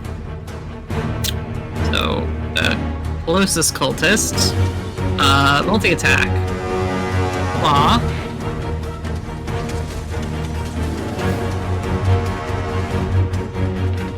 Uh, 17. Hits. I assume Yes. that hits. Lovely. Alright. AC 15, just for convenience. Lovely. Alright, so we're gonna start off with 10 bludgeoning damage. Okay. Second claw. Misses. Sting. Hits for a 17. Hell yeah. Alright, I need that 12 con save. Okay. I roll normal damage. You rolled a 3. Oh, sucks to be him. Alright, so it's gonna be 13 plus your bad time. Yeah, one thing I've learned about poison is that while poison is a terrible damage type, if you are not immune to poison, you're gonna have a bad time. Yep. Okay, can that one stop having an absolute clusterfuck of a thing? Alright, so that's 13 plus 26.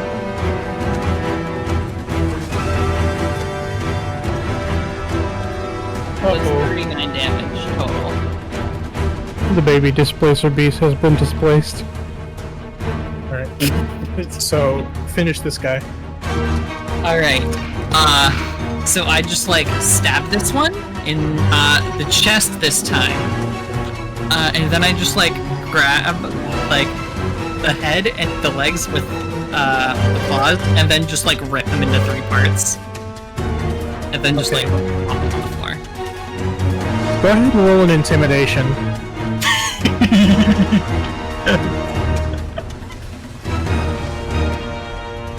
Nat fucking 20. So the last cult guy just Wait! I surrender! Hey guys, he might know where the cornucopia is. We should ask. Telepathically, I say to everyone. Seeing like the sheer amount of like blood and gore around him, he like gets on his knees and makes a pleading motion. Just, I surrender. You know where the cornucopia is? Possibly where our friend is. Everything that we have is in that room back there. Just don't hurt me. The scorpion turns itself like 180 and just starts looking. There's a black steel door at the other end of the room. I would like to try and scorpion the door away. I was gonna raise my sword to the guy and say, "Open it." I don't know which one of us had the key. It wasn't me. Find it. While they're looking, I'm just gonna be scorpioning at the door. Are you just gonna make this guy like rummage through blood and gore to find a key? Probably. It's either I'm gonna be I almost scrummed through blood and gore to find a goddamn note. So I think someone else could look through that shit for once. So Can the door make a strength saving throw as I like charge head first at it as a fucking scorpion? I mean, go ahead and roll a strength check. Everyone else recovering from the throes of battle. Stella. That's a solid 9. You get an advantage on strength checks because of enlarge. You right, I do. Oh yeah, I forgot to add my fucking bonus D4. Oh boo-hoo, it's a D4. Okay, what did you roll 10. overall? You bonk into the door, leaving like a slight dent.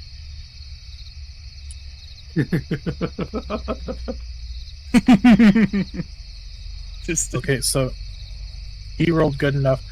After like a few like minutes of him like whining to himself and like squelching his hands into like gore, he pulls out a bronze key. Just don't hurt me anymore. While that's happening, Andy's taking the time to clear the jam in his gun. If Are you anyone close to asks, slug? it's a grape. Yeah, go ahead and roll. I'll have to roll for that. I believe, or actually no. That would be during an a short. action or something, or You would either have to do it as an action or during a short rest. alright, I'll wait then. The scorpion's slightly out of the way as much as it can be, considering it's a 20 by 20 foot scorpion at this point. Still, it can remain in scorpion form for 4 hours, and she will do so. Let me see how long enlarge lasts. I think it lasts like a minute or something. Yeah, concentration up to a minute.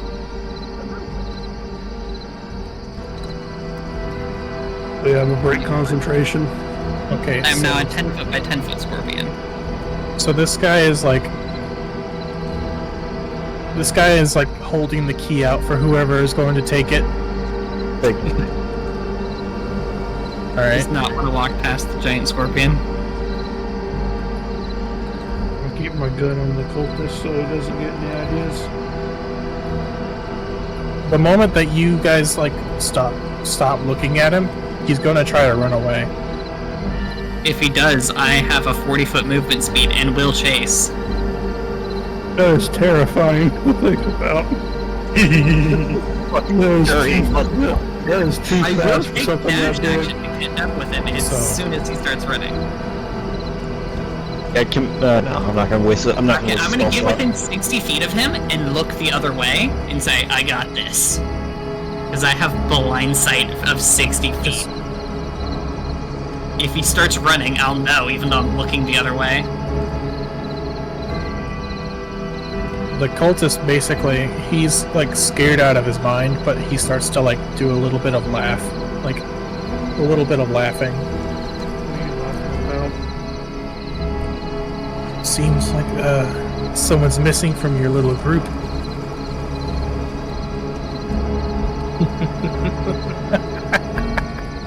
DM, can I stab him with my stinger because I have blind sight and I don't have to look at him to hit him? Working on the face. Go for it. That'd be an arm strike. Take the key. Go right ahead. 11. That's a nat 20 Alright, AJ hits him. with a 2. Wait, which one of you rolled a nat 20 then? I did. Okay. So, I rolled an 11. I just slug him in the face with a 2 damage. alright. I'm pretty sure mine misses. Good thing too, because mine would have killed him. He spits out a tooth and, like, go ahead, open the door. And he, like, starts to cackle to himself. Make him open it. Since you like to be a Mr. Comedian here, you open it. Sure. And he takes the key, unlocks the door and opens it. And the room is pitch black. Does the scorpion have night vision? If it doesn't, that's bullshit. It doesn't, but I do have blind sight, so I guess that. Vision. He, tosses the key and starts to walk away. Well, you can leave. I don't want to be here. I'm gonna grab him and put my gun to his head. Alright, roll to grapple him. I'm trying to check would that be or It's pistol a flat? strength contest. Strength contest. Oh, I'm not very strong. He rolled a nat 20. Oh fuck. Is he gonna start running? Yeah, that's 12 on my part. He starts running, I start straight booking it at top scorpion speed at him. He slips your grip, Andalus, and starts to climb up the climb up the ladder. Oh fuck, I would like to try and get him before he gets too high up the ladder, because I'm a scorpion. Alright. I'll give you one attack. To try Alright, to get him before he gets up the ladder. Stinger, go! Fuck, I miss. Hello? He's up the ladder, and Ah, fuck. Numia.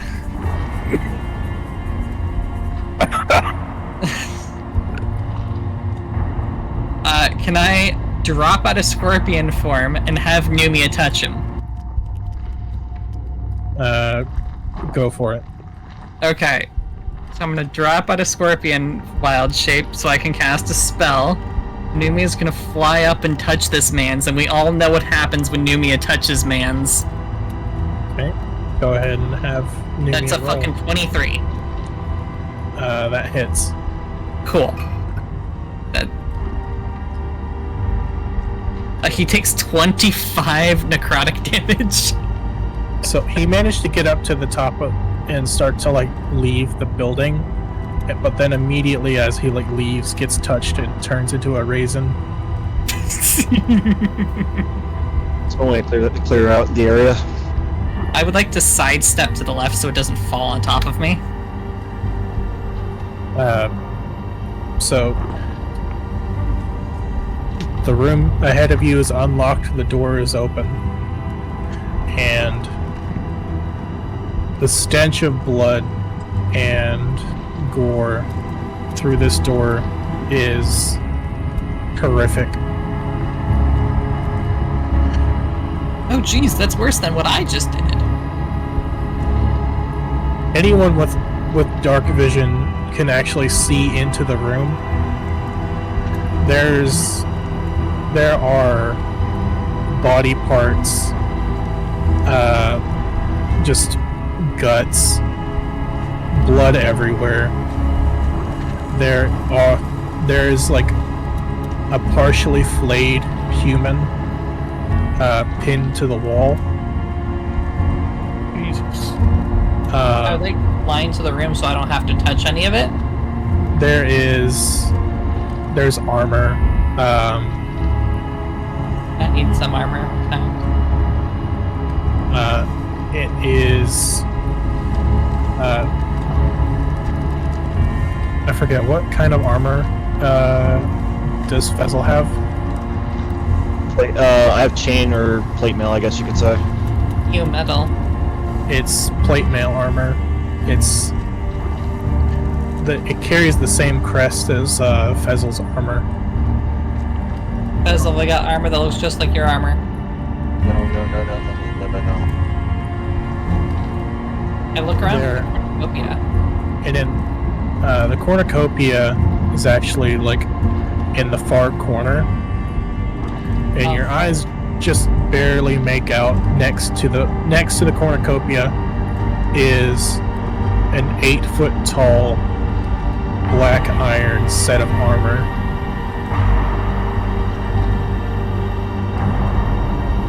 That is standing there motionless. Sight. Is that animated armor? Go ahead and roll.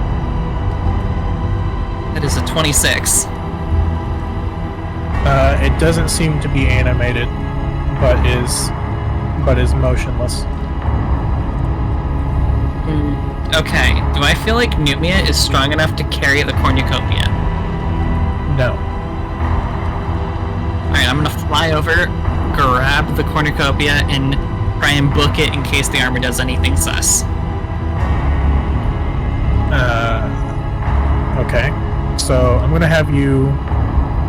Are you attempting to do this stealthily? No, I'm trying to do it quick. Okay, so you enter the room making a lot of noise. How much noise can a flying bird make, though? The sound of wings is pretty noisy. True. Andy's gonna cross in after her just in case anything happens. Also, I'm kind of assuming at this point that our fight was so darn noisy that whatever the hell is in here probably knows. So, as soon as you enter the room and start making flapping noises, the set of armor, the head comes up, and you see glowing red eyes. Hey guys, the armor's animated at this time.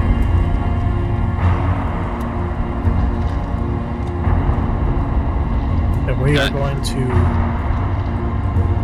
roll initiative. Okay. Watch me roll another 2. 8. This is 7 Nat for 20, Antifa. 23. What was Stella? Nat 2023. Okay. Andalus? Fuck. Let me look at it again. Another roll below. 8. Alright, Fezzle. 15. 1-5. And Antifex. 7.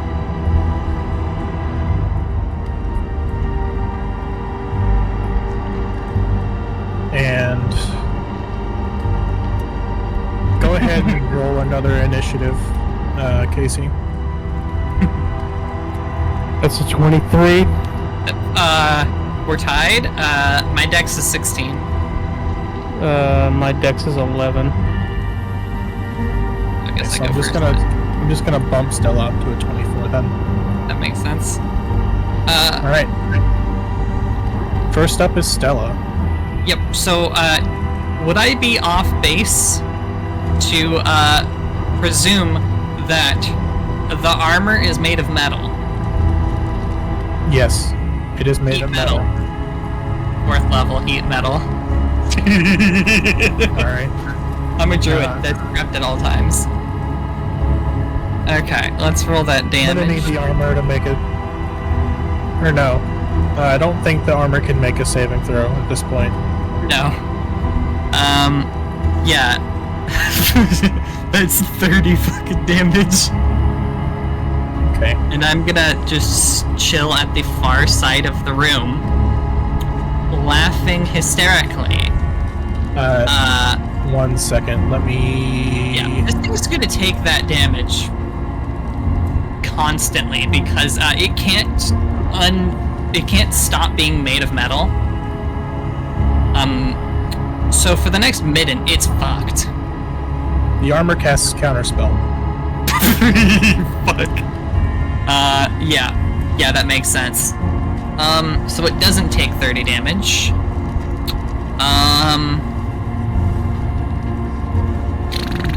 Okay.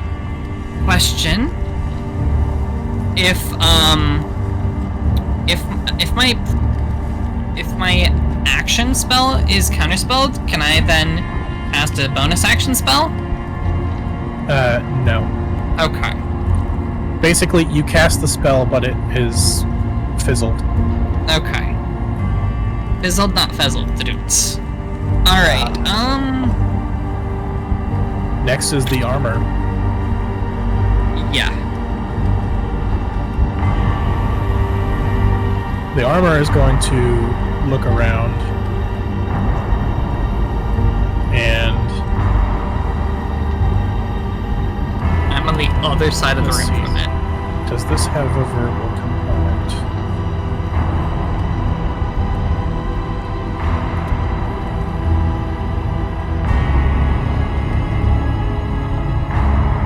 The armor points. 1 second.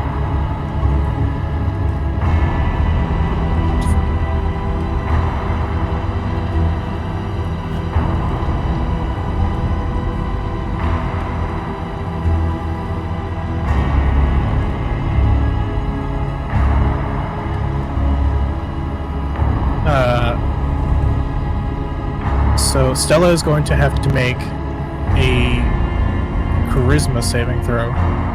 Fuck. Oh, 17. That does not make it. Stella, you are banished. What? Oh! What does that do? Is that just one shot, one kill? No, I just chill in a fucking pocket dimension for a while. Okay, so you attempt to send one creature that you can see within range to another plane of existence. Please tell me it sends me to, like, hell or something hysterical. The target must succeed on a charisma saving throw or be banished. If the target is native to the plane of existence you're on, you banish the target to a harmless demiplane. While there, the target is incapacitated. It remains there until the spell ends, at which point the target reappears in the space it was left or in the nearest unoccupied space. You know, that's perfect, because looking at the time, it is getting close to about my bedtime, so I guess she's just out of it for the rest of the combat. Haha, makes sense. Yeah, the spell lasts 1 minute or 10 rounds. Cool. Then I guess I'll go to bed, because it's about my bedtime anyway. Alright, we'll Alright. keep you posted on what ends up happening. Yes! Would you like me, if you pop back in before the combat ends, do you want me to control your character until the end of combat? Sure. I'll give you my thought processes. It's either more heat metal or moonbeam. So kill it. Yes. All right. Night. So good night. All right. So Stella has been banished, which is going to temporarily remove her from initiative. Next is Fezzle. What the You just fuck is... You just saw one of your friends just pop out of existence after being pointed at. And does banishment have a verbal component? Yeah, verbal, somatic, and material. So you basically heard like and something like resembling speech. It was kind of familiar to you. Roll insight on that? Go for it. Yeah, do it.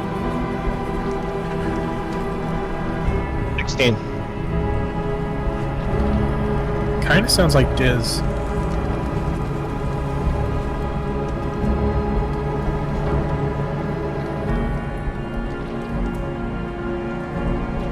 Like, Fezzle just fucking freezes for a moment.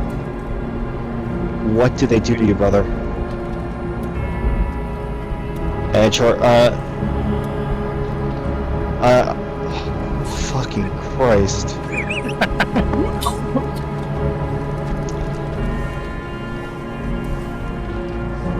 You're making me want to do this, alright.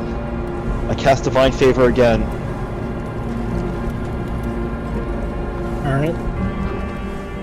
21 hit? You're about 30. You have to move about 30 feet to get to him. Oh, okay, so I move. Shit. So you move, and then you do your first attack.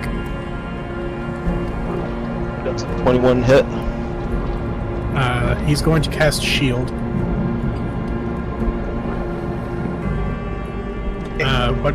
What does that bump his AC to? Well, I guess now that the cat's out of the bag, Diz. So that bumps his AC to 24.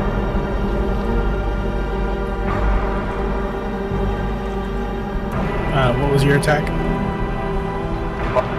So it doesn't hit. Alright.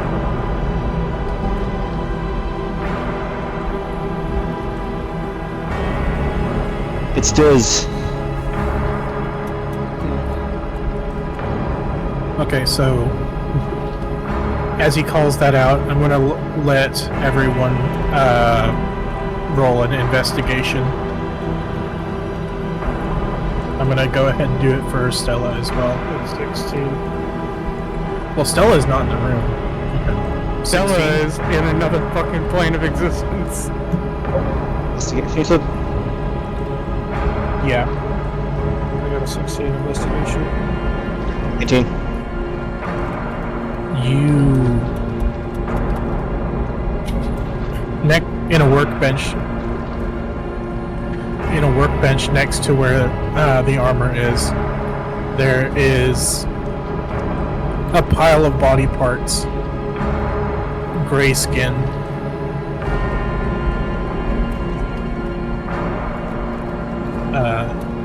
their innards. It looks like they belong to an elf.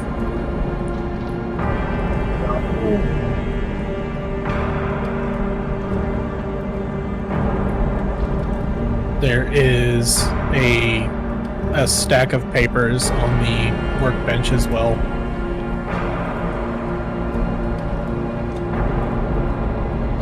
So, after Fezzle is Andalus. Or, actually, you have a second attack, Fezzle. Fezzle just now with Blind Rage towards the Colt strikes with tries to strike again with his Holy Avenger. Does an 18 hit? No. Okay, then I'm done. After that is Andalus. Can I have my Still Avenger run and get those papers for me? Yes. But he has to run past Diz, who will get an attack of opportunity on it. Alright, that'll be fine. Alright, so we're gonna have It's a natural one.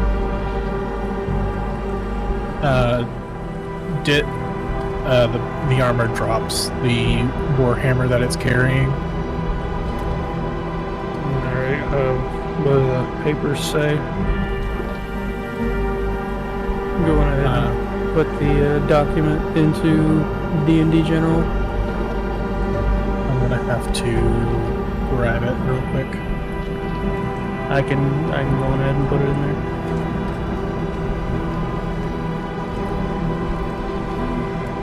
Yeah, go ahead and drop the link.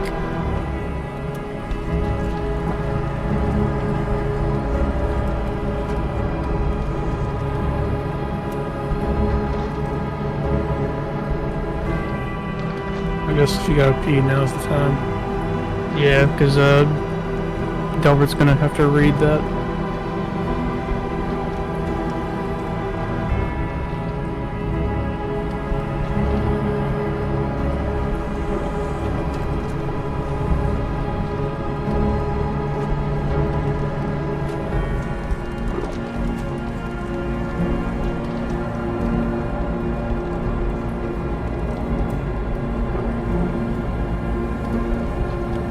mean, I'm gonna assume that he's reading aloud. Yeah. Are you reading this too, AJ? Or would you rather me read it? Yeah, you go ahead. Okay. Experimentation Journal. Subject: Dizdrillium. Entry number 47. Ascension Ritual. Date: 398th year of the Empire. Subject: Dizdrillium. Former elf. Experimentation log. Today, the Grand Design takes a momentous leap forward as we commence the sacred rite of ascension. The illustrious Dizdrillium, the chosen vessel for the transformation, has been procured and prepared for glorious unveiling. I, in the name of the devoted cult, High Adept of the Prime Nexus, record this grotesque and unhallowed events that unfolded during the culmination of the Transfiguration ritual. Rending of the spirit veil. With frenzied chants and offering of lifeblood, we tore asunder the delicate veil that separates flesh from metal, spirit from contraption. Dizdrillium's very essence writhed in agony as we siphoned their vital force, leaving them a husk of vulnerability. Alchemical infusion of corruption. The profaned elixirs brewed in the depths of the clandestine laboratory were unleashed upon the hapless subjects. Foul concoctions teeming with malevolence coursed through Dizdrillium's veins, pouring the pristine elven form and laying bare their true purpose, to embody the boundless power of the machine. The mechanical convergence. An assembly of devoted acolytes, hands defiled by machinery, embarked on a surgical dance of abomination. With the confines of our blasphemous operating theater, we dissected the supple flesh, dismantling sinew and bone. In their place, we meticulously installed the cogs, gears, and arcane circuits, melding flesh and metal into an unholy symbiosis. Transcendence through the Prime Nexus. The apex of our forbidden craft materialized as we unveiled the ethereal Prime Nexus, a pulsating core of enigmatic energy. Guided by twisted enlightenment, we fused the essence of the machine with Dizdrillium's diminishing humanity, forging a bond that would tether the Prime Nexus for eternity. Shattering of the mind shackles. As the transmutation neared completion, we descended into the depths of cognitive depravity. With insidious tendrils of influence, we eradicated fragments of their former self, erasing cherished memories and forging new purpose. Their sanity, shattered and reborn, emerged as an instrument of our cult's maleficent agenda.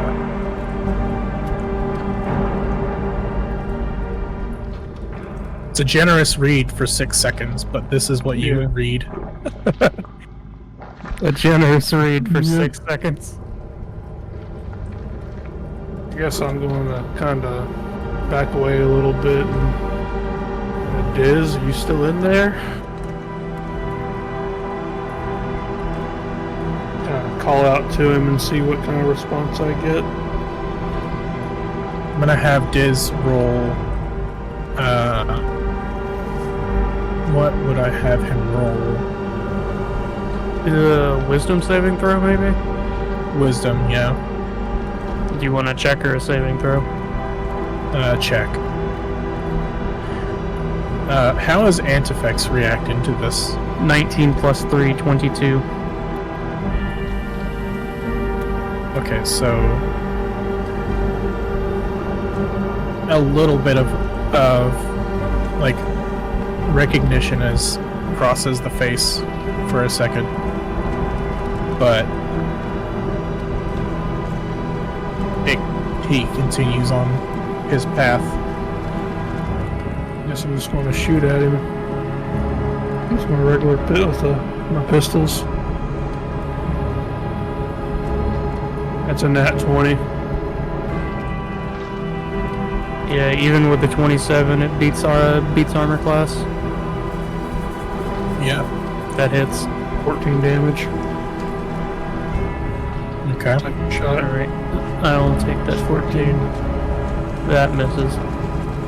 And my secondary gun is down at the moment, so there's not much bonus action I can do. So that'll be my turn. after Andalus is Antifex. Who is how is Antifex reacting to this? Antifex has doubled over and is currently in the process of vomiting all over the floor.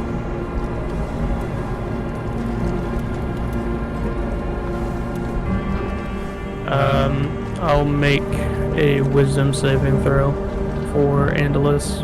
Or not Andalus, but Antifex. Okay. As a 14 plus 6. So, Antifex is able to gather himself.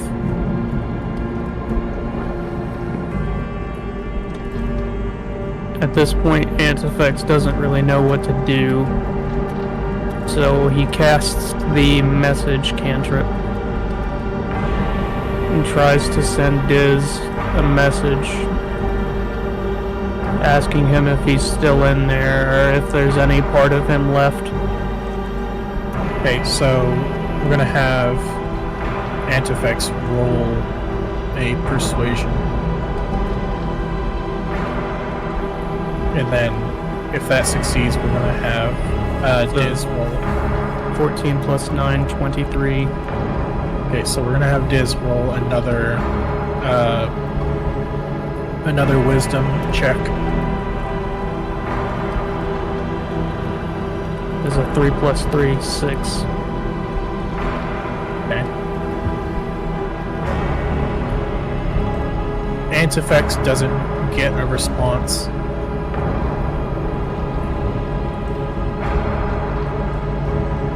Stella is gone, so we're gonna go back to Diz.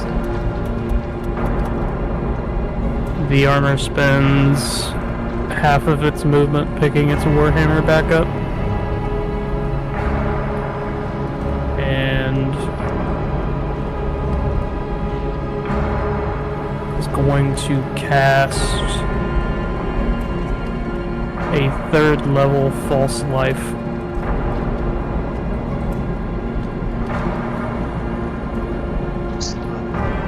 That heals it for 17. Or no, it doesn't. Gives you temp. It gives you me temporary HP. Okay, so the armor has 60 HP and 17 temp. And that's its turn. Next is Fezzle.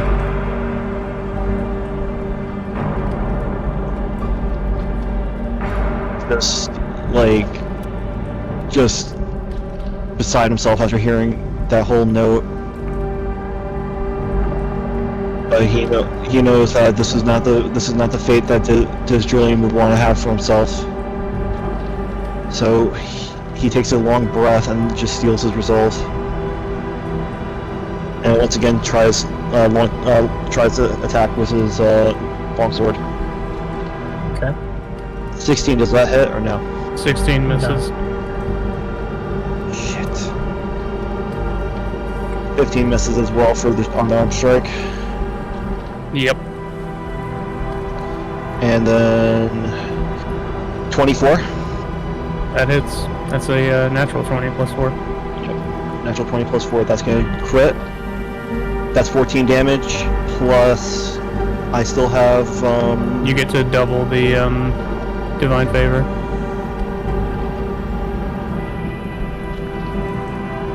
that's 14 plus 18, 19, 20, 21, 22. 22 damage towards the armor. We'll have Diz make a wisdom check after that. 2 plus 3, 5. So you said 22 damage? 17, 18, 19, 20, 21, 22. Okay.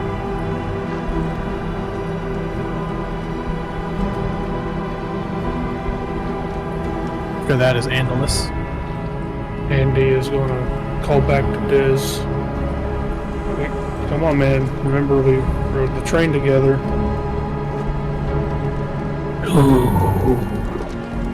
And as he's saying that, he's slowly like holstering his pistol. So we're gonna have Andy, make a persuasion check.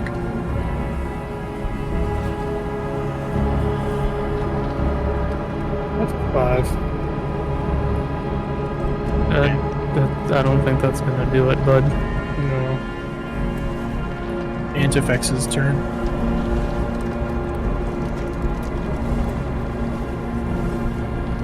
Honestly, Antifex is gonna cast a first level magic missile. That's 3 darts, so 1d4, 2, 4, 6 damage plus 4, it's 10 damage. And with that, Diz will make a wisdom check. 18 plus 3, 21. Okay. A little flicker in the red eyes.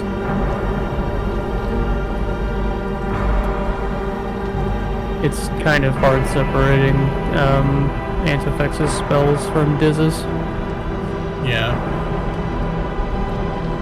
Stella is still gone.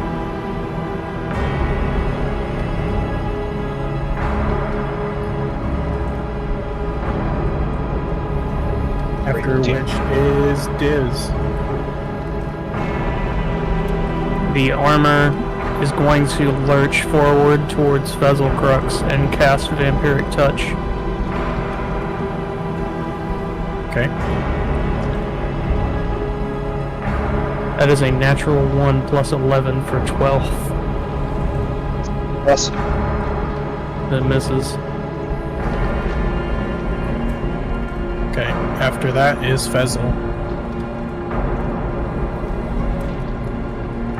Intimidation count would, if I was to get like this to snap out of it, would that be considered intimidation?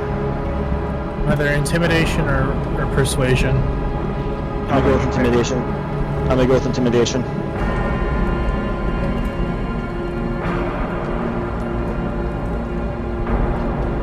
That's a 9. Never mind. After that is Andalus. Oh wait, that's just my action entirely. Are you gonna attack? Yes, I will attack. Okay. 3 does not hit. 1 does not hit.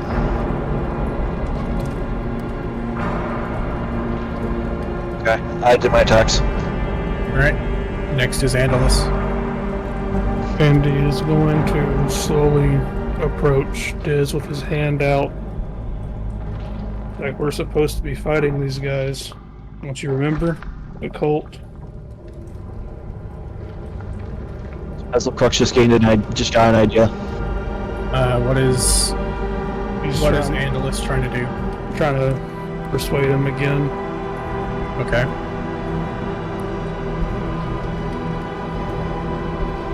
Fucking 10. I'm rolling like dog shit. Alright, next is Antifex. Unless you're planning on attacking. No. Okay. What is Antifex doing?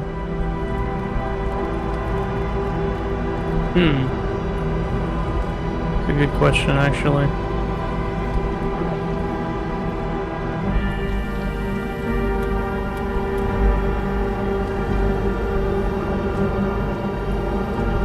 Antifex is going to cast Toll the Dead. Okay. Making Diz. Diz has to succeed a DC 18 Wisdom saving throw. Diz pass with flying colors, nothing happens.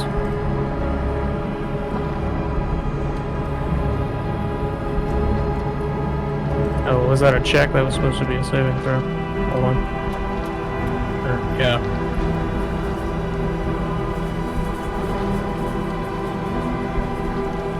That's Yeah, still... he passed. Nothing happens. Okay. After which is... Stella is still gone. That's like three turns out of 10 turns she's gone. It's round 5. Okay, so 5 out of 10 rounds. Next is Diz.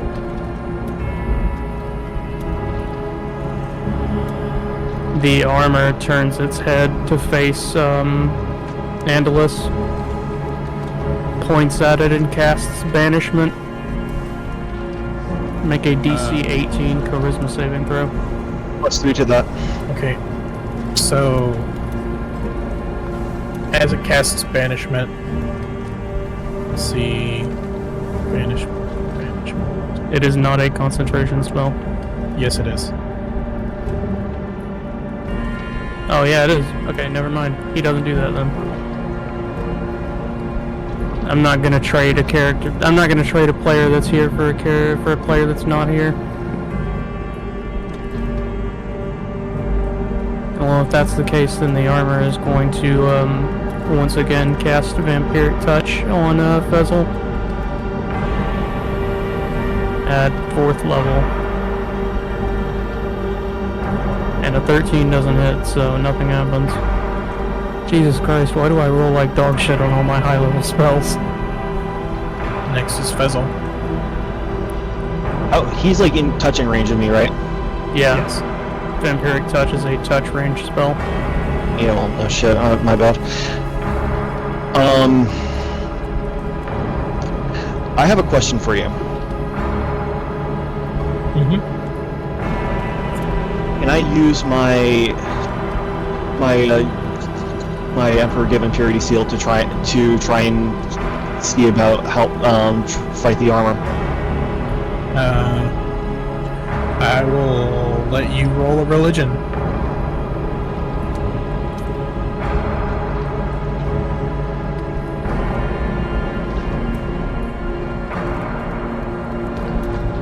Fucking god damn it. That is rough, man. Damn it. Shit. Started seeming like he was starting to remember himself when I was able to land an attack. I'm gonna try and hit with the longsword again. 22 hits. That hits. He's gonna take 7 plus. Ooh, shit. 7 plus 3, 10 damage. We'll make that'll have Diz do a wisdom check. 16. Alright. Diz, your mind starts to clear, and you see your friends in front of you.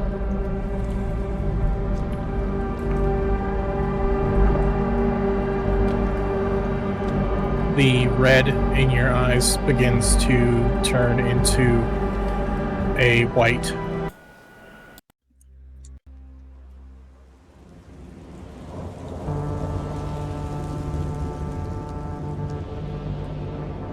Progress, how you doing there? Do you want me to do this? Yes, you now have control. The armor falls to its knee, and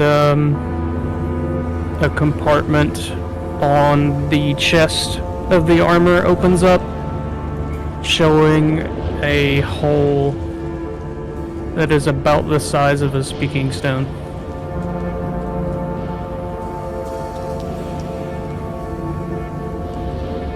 I will allow anybody to roll an investigation. I am rolling that investigation. 16. Does Hold on. I'm trying to stick my shit. Sorry. does very much. drop concentration on banishment? Wouldn't it be funny if I didn't? I do though. Stella comes back into existence, and it's just like, what the fuck was that? Do not hurt him. But, alright. pass her the note. I do that. And she reads it and looks back up at Diz. It's just, you poor bastard. What's about that? And we're gonna have, and Stella's gonna go ahead and roll to like look around the ring.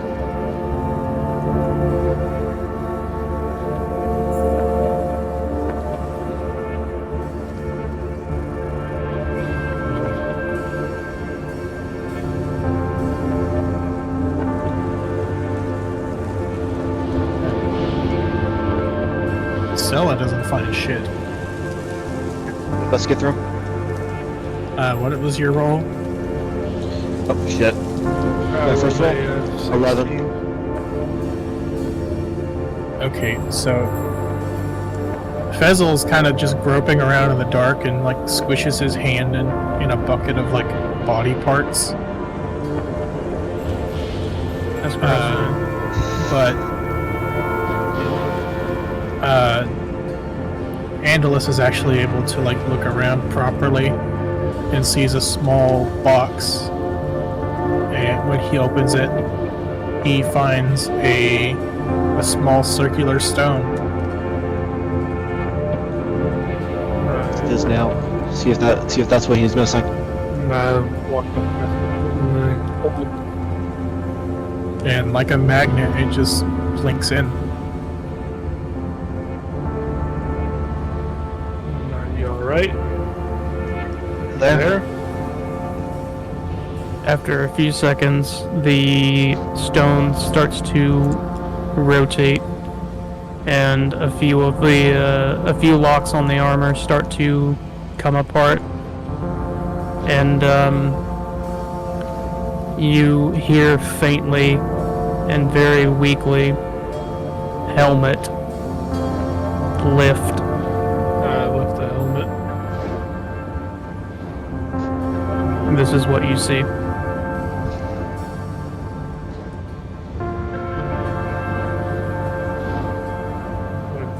Is disfigured. That's what he looks like under the mask.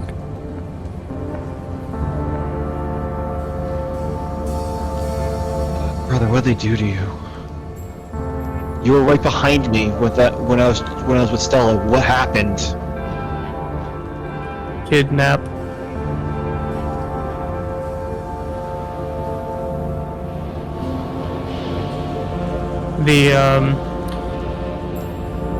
The armor is mute, and the only thing you see inside the helmet is the severed head of Dizdrillium, held together by wires connecting him to the armor.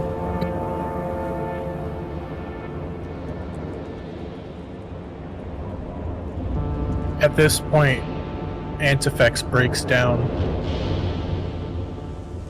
Sorry. No, water went down my lungs. What did they do to my boy? Son!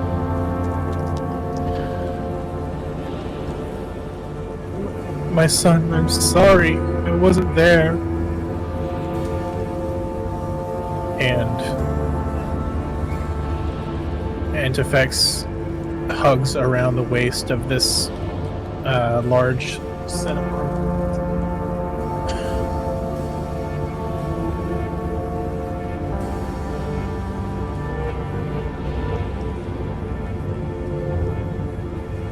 I'm assuming that Diz feels nothing from this. Yeah, the speaking stone says, fear, fear, fear, fear, fear. Can I try and see if I can roll religion again? Go for it.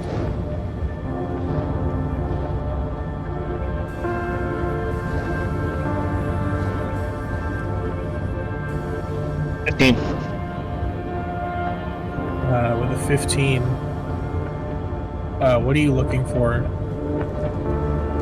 I reach out and try and just hold Diz by the cheek and try and see if I can alleviate some of the fear or the pain.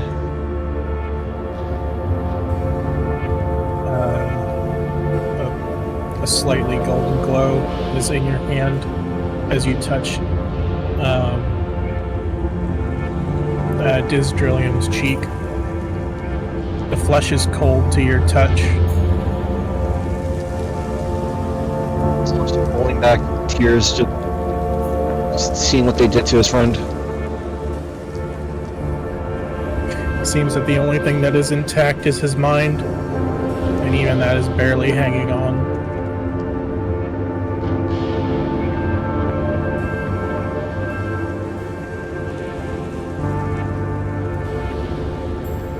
Antefex just is absolutely weeping, holding on to the waist of his son. I'm gonna put my hand on Antefex's shoulder.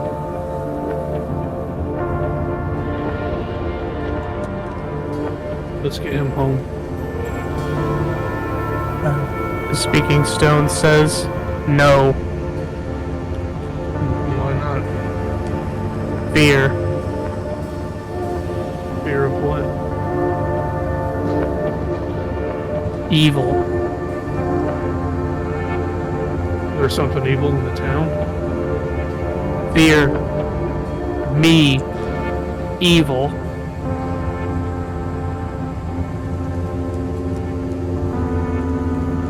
Antefex is just repeating over and over, "What can I do?" And he's just bawling his eyes out. I pull away with the Holy Avenger and I re-equip my lance. I don't want to ask you this question. Do you want me to put you down?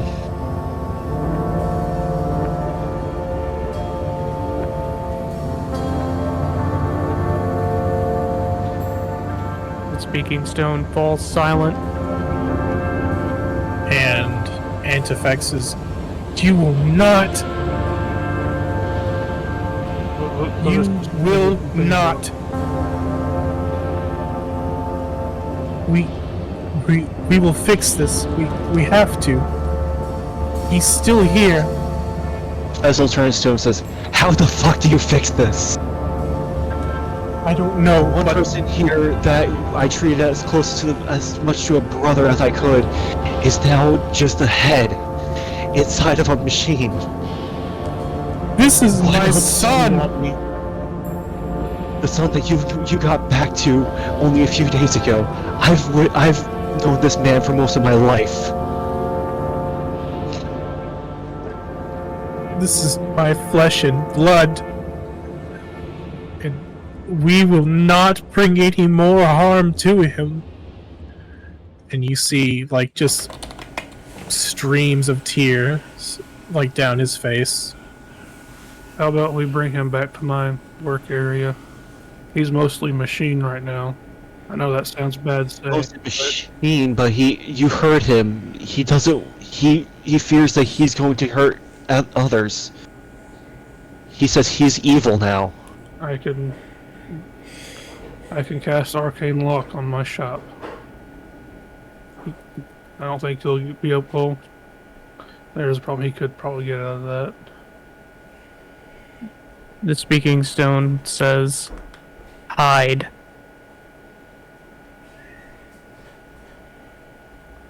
What? Hide us? Hide. Me.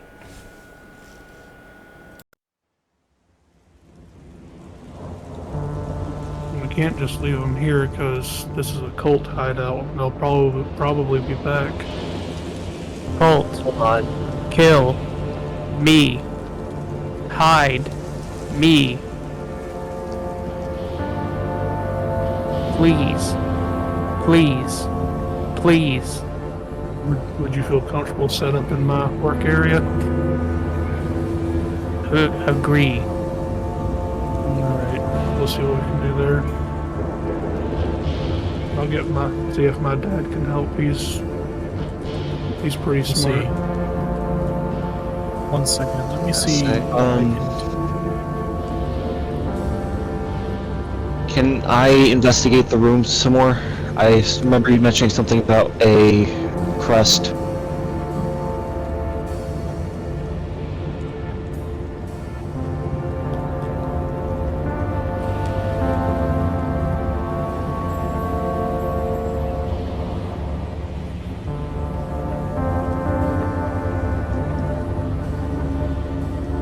Okay, so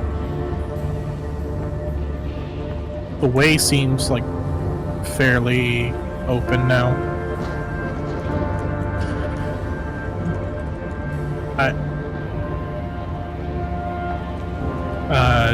Diz's new body just barely able to fit through the ladder up. See you guys soon. Grab that We just see cornucopia on your way out, Basil. I will. I want to see that armor that Stella saw. Stella points to it. It's right there. It has the same stuff on as your armor does.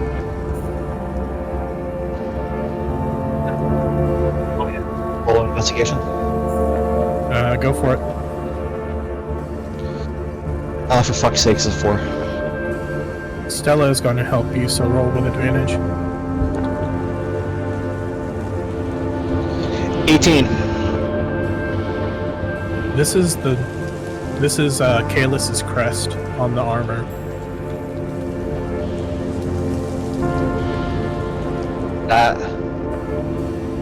That's Kate.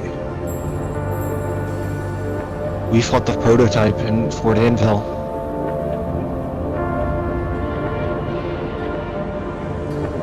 Kaelus, this is not this as much as I despised you, this was not the fight this is not the spot where I would ever thought you'd be.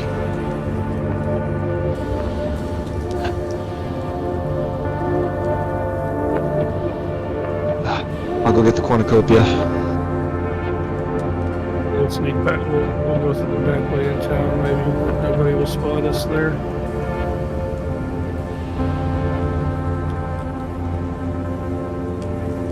Is there anything I can do with Kaelus's armor or anything like that, or that's just shredded? The armor seems to be just like placed like haphazardly around the room. And now that you see it, the body that's like skinned and pinned up against the wall, you actually see that it's like the same size and build as like a paladin.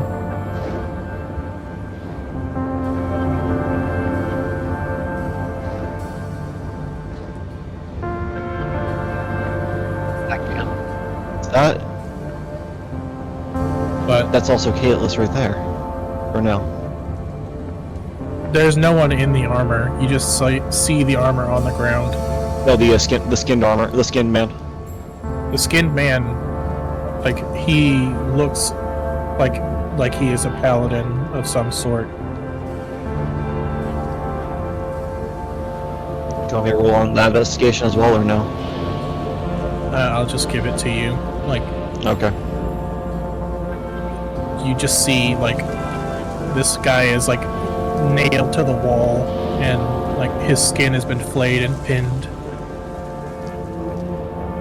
He's obviously dead, but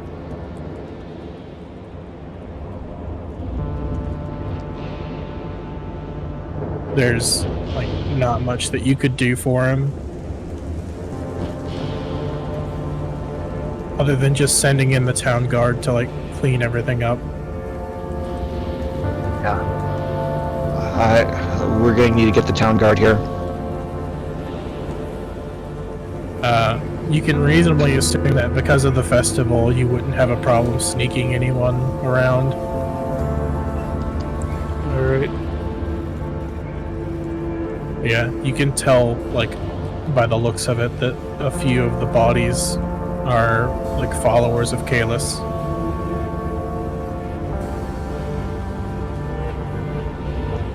And then there are also like cult symbolism everywhere.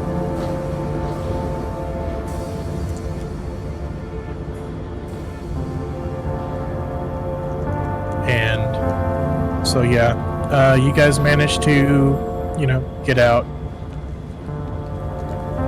And, you know, the rich fall air is cold.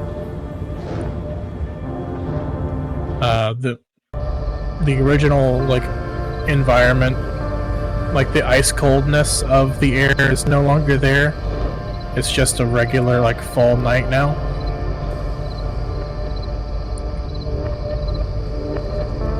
And the sounds of celebration is still going on in the distance.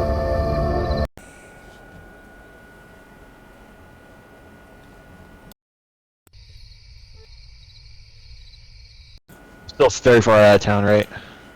Yeah, you're still like somewhat far out of town. I grab Anteflex by the shoulder and I say to him, I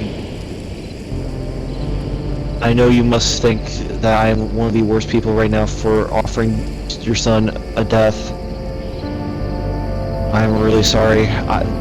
It's the only thing. When I saw it, that it was just his head there. It reminded me too much of one of my first encounters with imps shredding one of the town guards alive, and I didn't want him to suffer like he did. I appreciate the sentiment. I think that I am probably you probably hate me for saying that, for what I was about to do. I understand the sentiment of not wanting him to suffer, but my boy is still alive, at least in some capacity.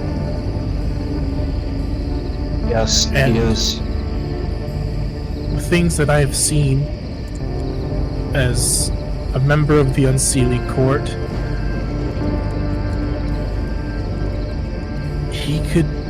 we could fix whatever this is. I just fear that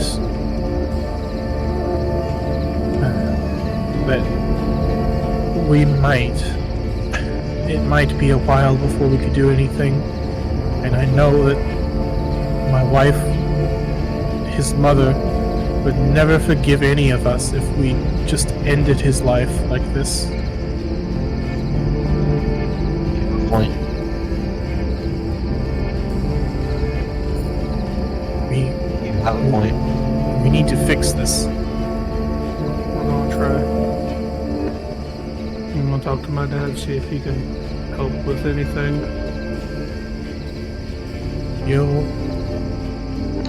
I'm going to send a letter to Marvella and let her know about the situation. I don't think we need to, we attack if we're only attacking this as the technological side. We're only going to solve this halfway. We need to look at this as from a spiritual and a spiritual perspective. If you want to stay in my shop, and in fact, it's not the most luxurious place, but it does have a bed. You can stay with them. I would appreciate it. I don't want to leave him as he is.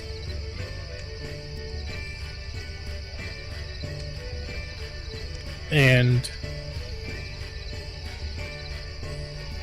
he looks up at Diz to see if there's any sort of recognition. The armor looks back down. Father. I'm here, son. I'm here now. I'm so sorry that this has happened to you.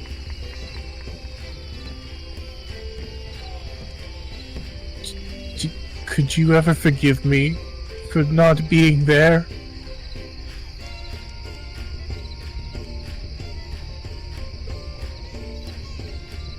Forgiveness.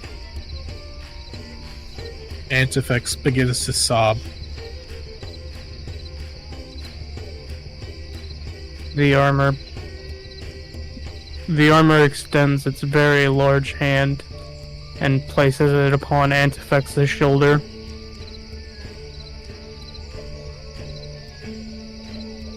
My son, are you suffering?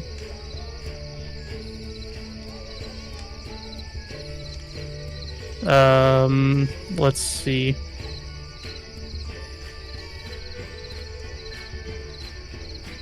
No. Oh, thank the divines. That is a 4 deception check. Can I insight that? So I'll inside it as well. we're gonna have Antifex. He would have no reason to incite that, but you guys can also incite It is a bold-faced lie. I noticed, but I say nothing. Diz is trying to be brave. I'm looking at it as Fezzel's looking at him, and he starts to tear up a little bit more, but he tries to hide it in front of Antifex. You can, for those who rolled higher than a 4, you can see teardrops rolling down the armor.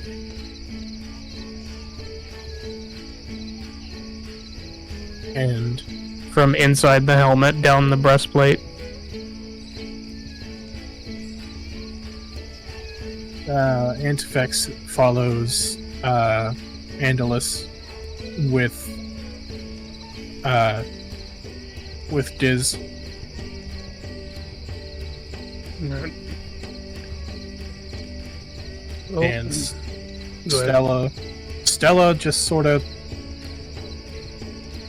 she's like, I'm really sorry to hear this, but I'm gonna go home.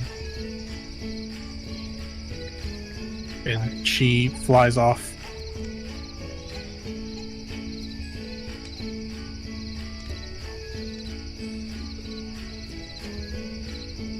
I'm gonna go give the cornucopia back to Mayor Elijah, and then I'm gonna go. I'm going to the. I don't know if I'm gonna be going to the church or back home. I need to be making a. I need to have a long talk with the Emperor about this. Mara, I'll see you around. I'm gonna get these guys settled. And Antifex is uncharacteristically quiet on the journey to your workshop. It's literally just like a little shed next to my house. Well, not a little shed, like maybe a small barn.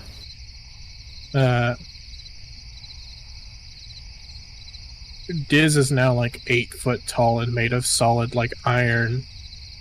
Would he bust his head through the door frame or something? Door. Small.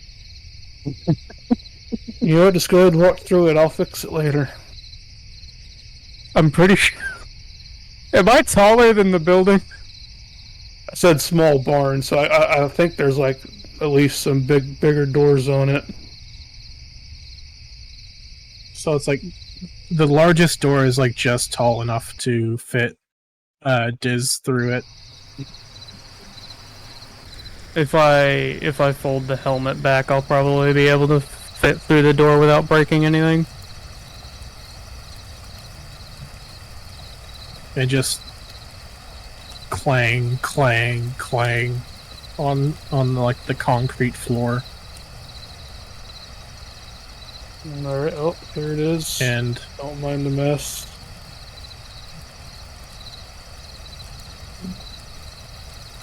Over there in the corner is the bed, Antifex. If you want to, crash there, you can. Andalus hears like, Andy? Hide me. Hide me. you're 8 foot tall, buddy. I can't hide you. And Eat over it. Throw a shield over him. Dorlith walks through the. Are you bringing back parts again? No, just some friends. Friend. Jeez, you're tall. Do you remember Diz? Yes. Is this the gentleman in the armor? He's had an incident. Can you go get Dad? Him and his dad will be staying with us for a little bit. Oh, okay. I'll go get Atreus. I'll be right back. And a few moments later, your father, Atreus Melmong, comes in. And you looking at my character sheet there? No. Roll for inside. I'm actually not. You guys wrote your families in fucking the Discord. Oh, I forgot about that. Old Daddy. I'm sure. Whoa. Yeah, this is one of my That's an friends. awfully tall construct. He got kidnapped by the cult and they turned him into this. Wait, you're telling me someone's alive in there? This is my friend Diz Trillium, the scribe. What is Diz doing at the current moment? Is he like sitting down or is he just standing there? Diz would probably kneel upon him asking if there's someone alive and would remove the helmet. Jesus Christ. Me and you are the only ones I could think of that could help him in the town. Because he's mostly machine. Let me take a look. And he like looks inside and sees like the different connections and stuff. Like, well, I was never really a medical kind of person, but I can go ahead and see what I can do here. He's gonna roll medicine using your stats, Andalus. Oh shit, that's a 0 on medicine. That's a 7. It was almost a 17. You might have rolled over. That's rough, bud. Whoop, nope, I didn't mean to do that. I've never seen anything like this before. I am one of a kind.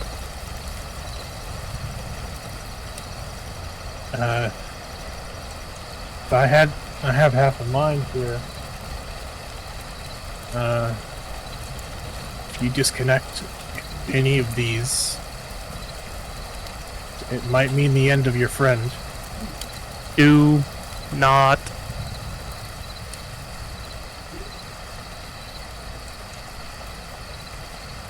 He's going to, with his tinker tools,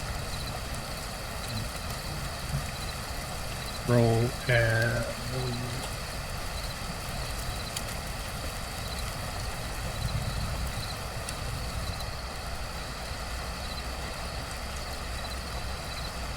13 plus 2. Okay, so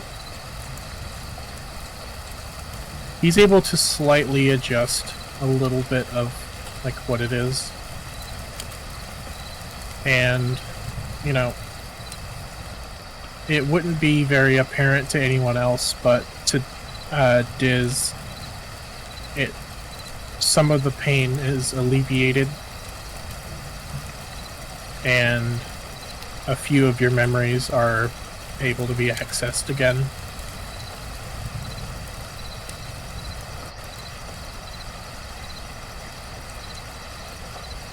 This is all I'm really comfortable doing. Is if I fuck up, I'm really fuck up here. Yeah, we don't want that. Maybe You know, take a couple of days to examine him before we do anything big.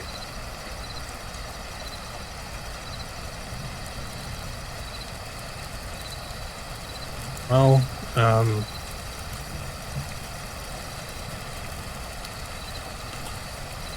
like there's tubes like running into the skull here. This seems to be interfacing with the brain at some part.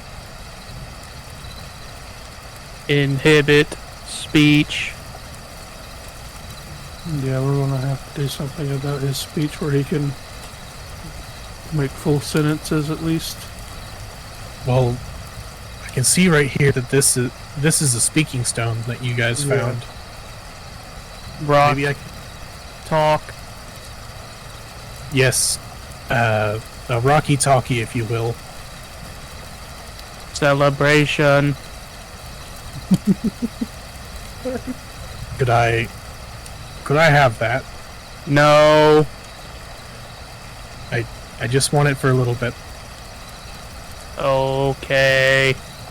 And he, plucks it out of the slot.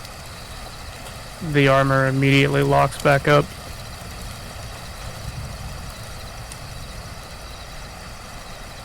He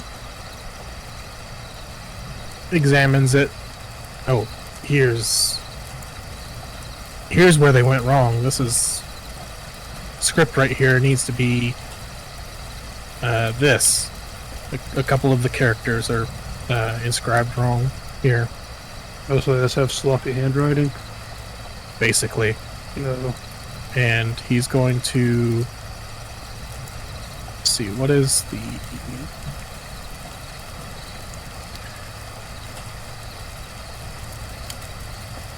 after tinkering with it for just a couple of minutes, he puts it back. All right, it should work better.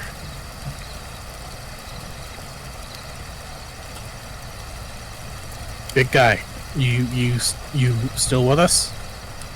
Updating.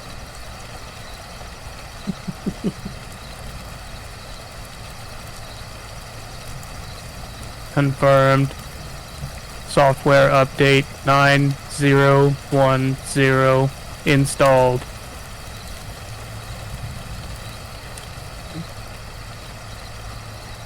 How are you feeling, big guy?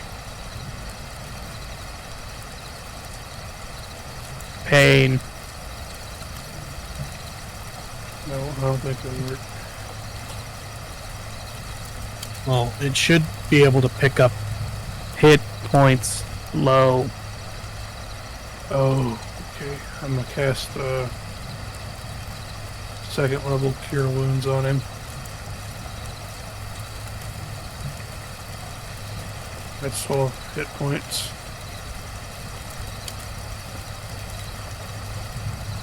Better.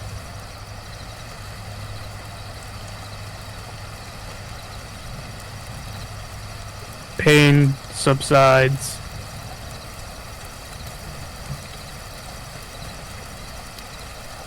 Is there anything I can get you?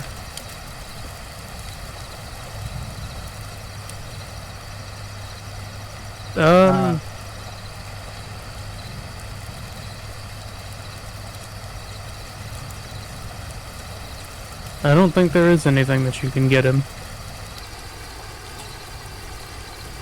I don't know what to do in this situation.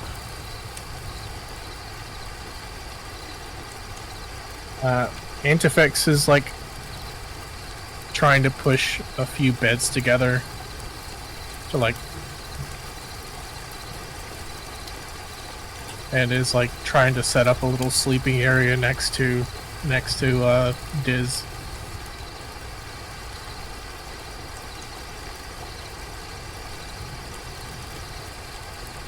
That will not be necessary.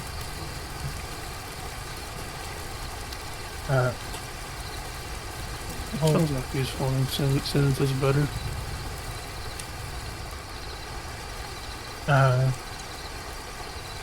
What do you mean, son? life sustained by armor. Sleep, food, water, no longer necessary.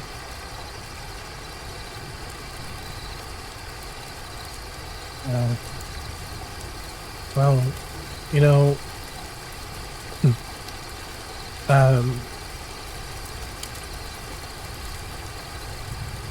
moving the bed next to you so I could sleep by you, son.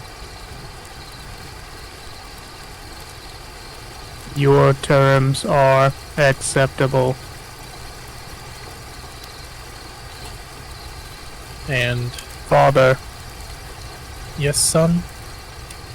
where is Mother? She's at home.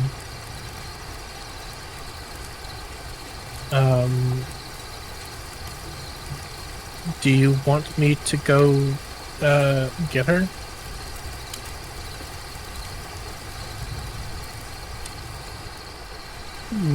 No. I'll go get some food and water for you guys. Or for you, Antefex. I appreciate it. And with that, we're gonna go and see what Fezzle is up to.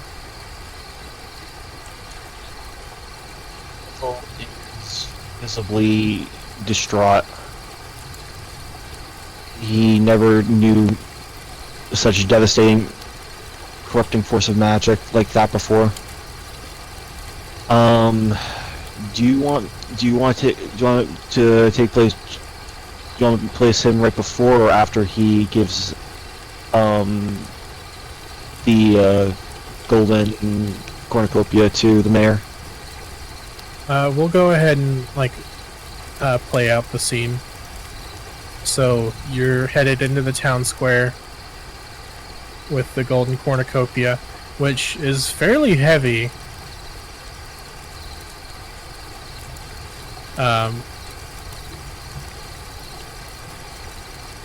Actually, in the upon closer inspection, you can actually see that there is a gem that's inside of the cornucopia. There's a gem. And it seems magical. Back to gem. I have nothing I can detect. What can identify it, but I just want to investigate it. I mean, it's a magical gem. Okay, it's still very much a magical gem with a 3. Yeah.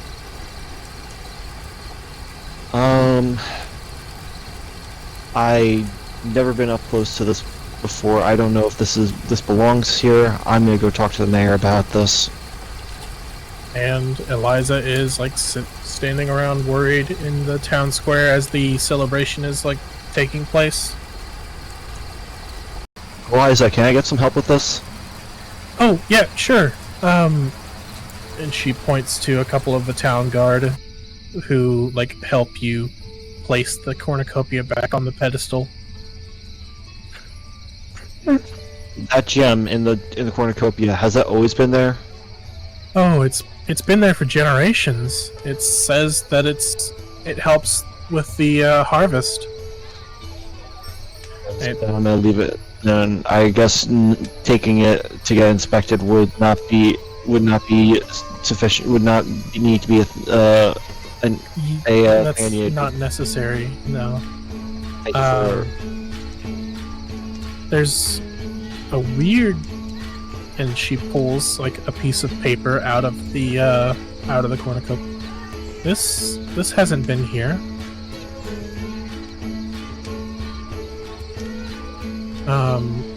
And she opens the note.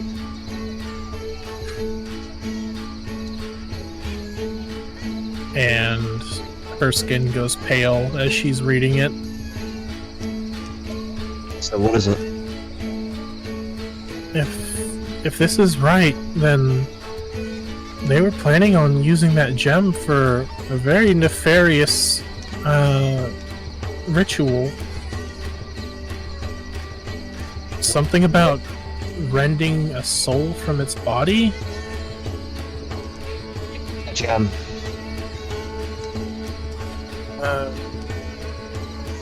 Just to give it back, I need it for something.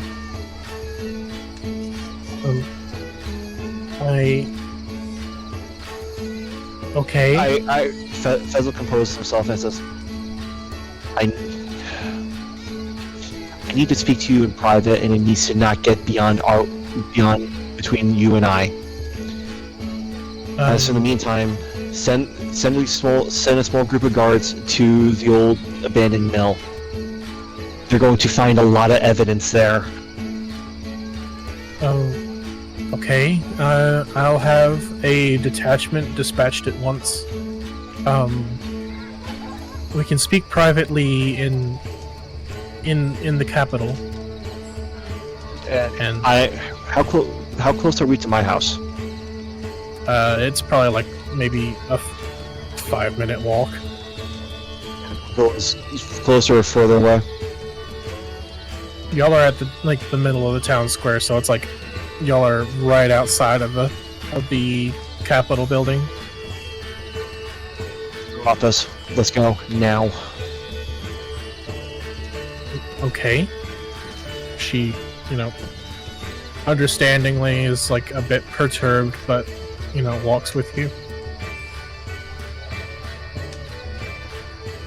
And she shuts doors behind her as she goes into her office. Okay, what is going on? They changed. They turned him into a monster.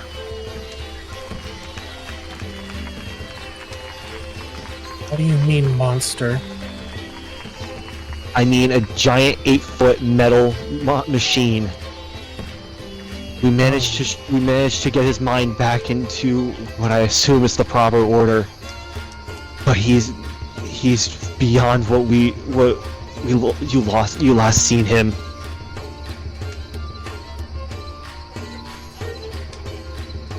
That's very concerning, and you believe that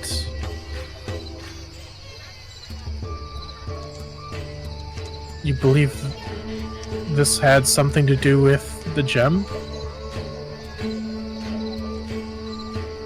There was a note we found in that hellhole that was something called the Ascension Project, and one of the things was using a gem to rip a soul out of its body and force it into a machine.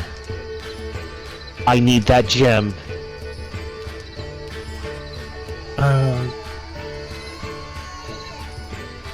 I will give it back. I will take a train. I will walk to Fort Anvil to get it reconsecrated. Whatever it needs to be, that gem needs to be with me as soon as possible. I am sorry for my lack of pleasantries, but I need that gem is paramount to trying to fix whatever the hell is going on with Diz. I understand. And I suppose my hands are tied here. And she hands you the gem.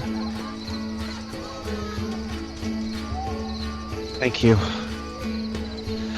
I'm sorry for lashing out like that. It is very unkind and unlike me to do that. But you know as well as I do, this was practically like one of my brothers. It was like a brother to me. I understand. Okay. Can you also do me a favor? And I will pay whatever it costs. I need you to send another message to Fort Anvil and request specifically only Sister Marvella or Commander Marvella. I will do so. I've seen what she was No able to charge. do. Okay. And she pulls out a piece of paper and starts to scribble some notes. I will dictate your message. Thank you.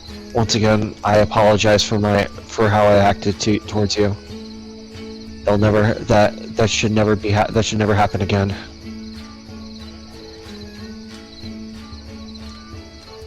Okay.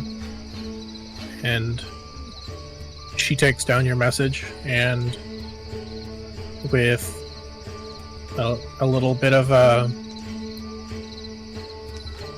she pulls out a small stone, and the page, the paper that the note was written on, burns up.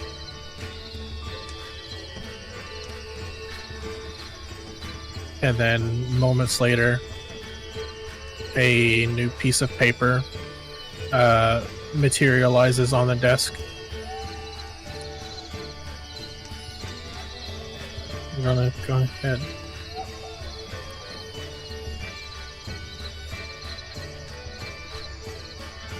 The note says that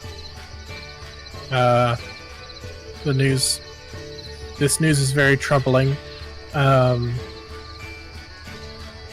My duties are I cannot forsake my duties, but this matter is very pressing. I will make my way down when I can. That's the best I can get. Okay. At least she answered.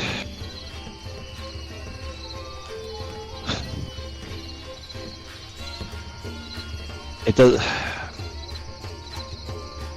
doesn't have to exactly be her.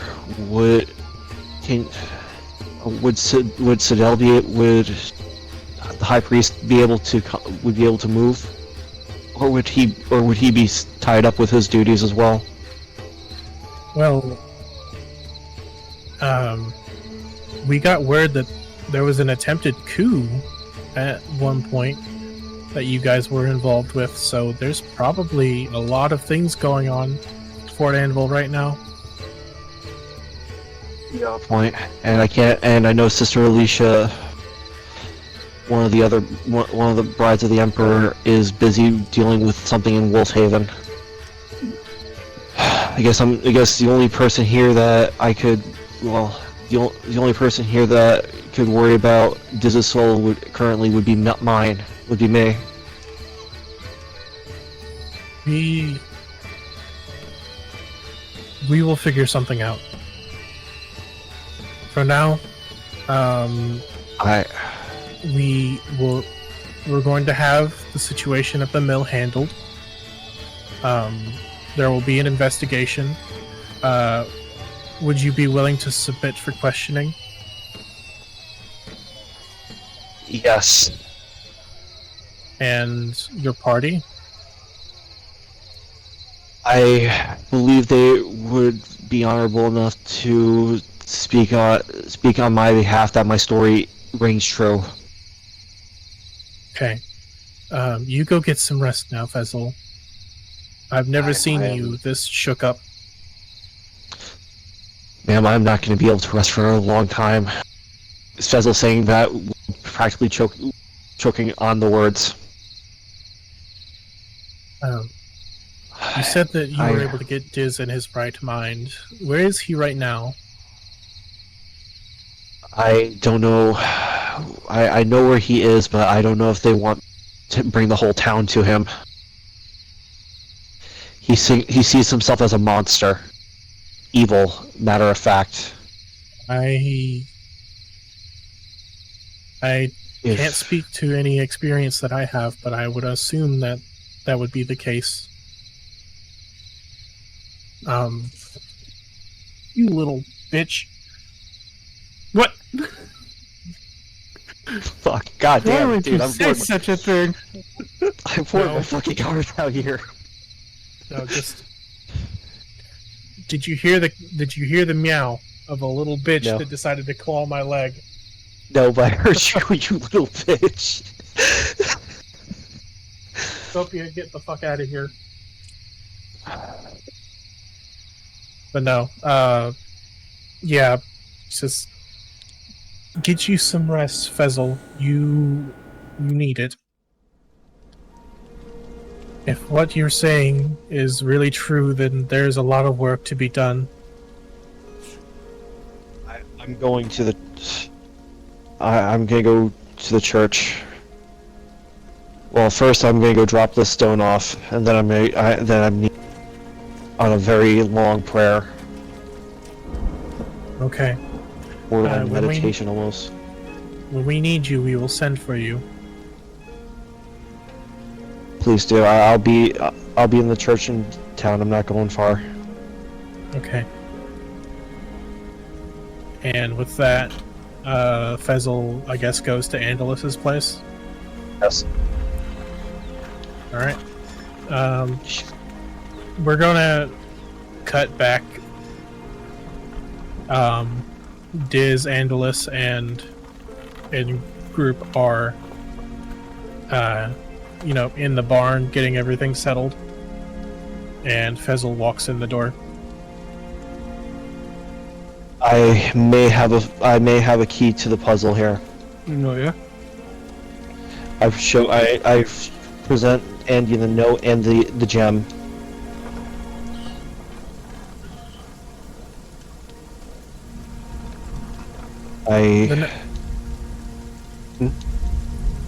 Yeah, as you guys like investigate the note, it says that, the gem is magical in nature, and that while typically it's used for amplifying the fertility of the crops, that it has another purpose. It could be used as a magical battery for a ritual called, like, the Ritual of Ascension.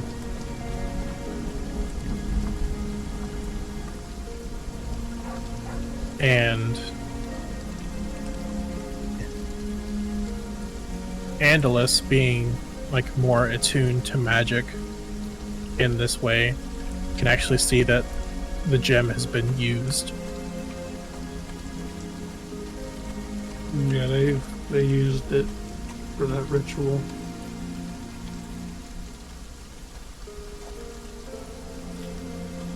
Rain, so to speak.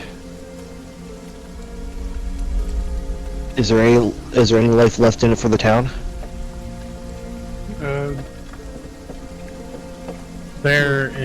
There's like still magic in it. Yeah, there's still magic here.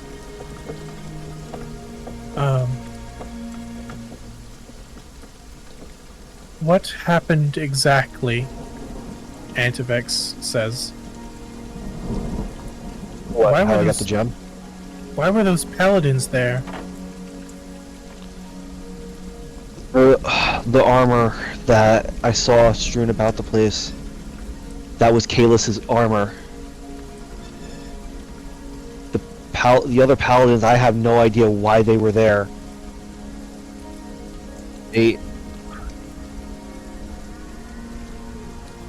So, Diz directs his question to, or Antifex directs his question to Diz, which Diz would know that the followers of Kaelus were the ones that initially kidnapped him and brought him down for said ritual. And like 90% of the way through the ritual, they were discovered by the cult members and were interrupted and, given, the cult's warm welcome, so to speak.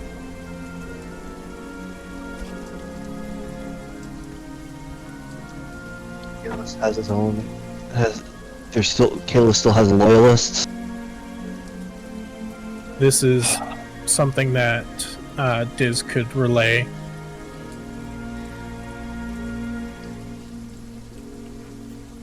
Yeah, I could do that, huh?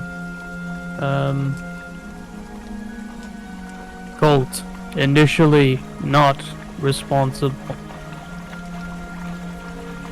Discovered midway. Finished ritual.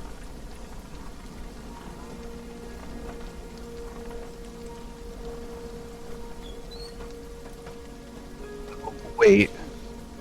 This was done by Kaelus's men? Imperial Paladinium loyalists responsible.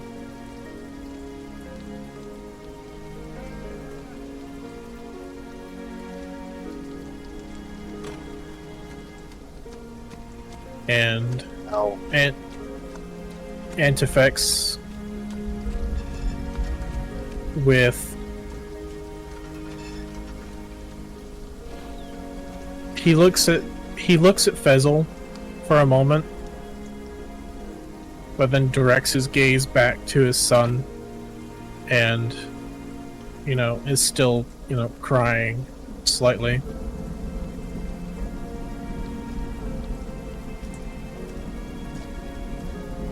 So, you're telling me that Kaelus's men did this to my son? Correct. All of his ideals. They don't. This is not the Order's doing. This is Kaelus's men's doing. This is a renegade faction.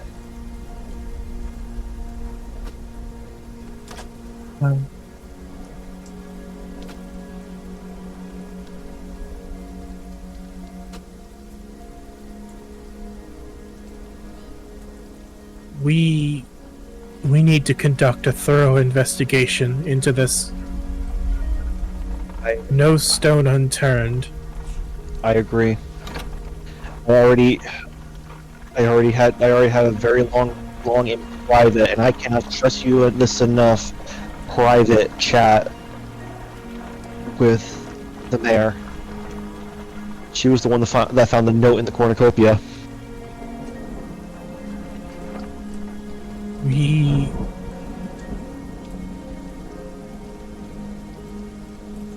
If I mean this, believe me when I do. If it becomes a thing where your order is corrupt and that I will dismantle everything.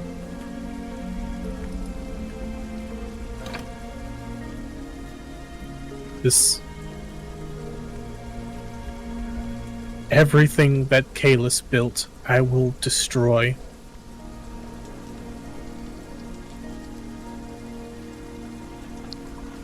This is something that we are going to need to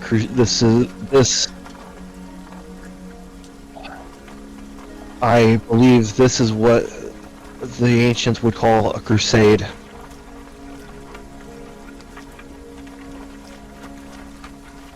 This is not what the Paladinium was built for. This is not the work of the teachings of the Emperor. This is mockery in latent form. I understand that the original intentions of your Paladinium were pure, but if this corruption is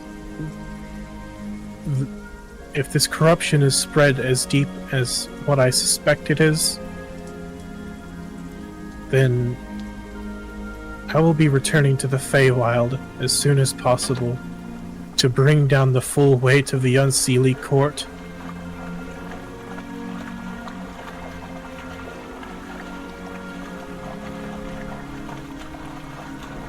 As a man who has lost a child,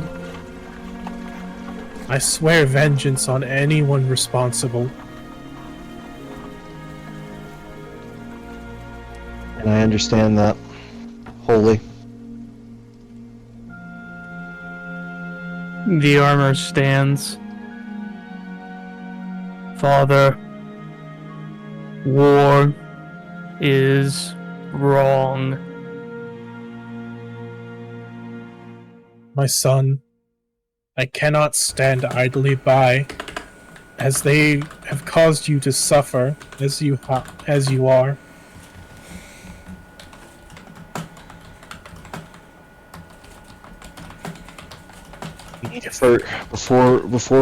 Before you bring down the entirety of the court of dark elves that you follow, that you work with, I don't think this is. Caelus's followers were okay working with the cult. It leads me to believe that the corruption runs deep. Oh wait, that's not how it was. It was they were even rogue to them. If I remember correctly, it was the Paladinium that started it, but the Paladins were wiped out, and then it was followed by the cult. Or am I wrong? No matter. Joint forces, vast, stand no chance.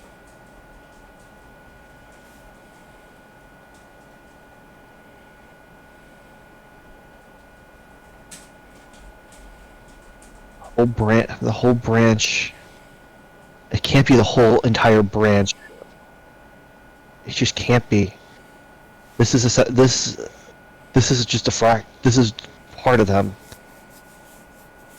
Well, I intend to find the full scope of this corruption, and I will squash it.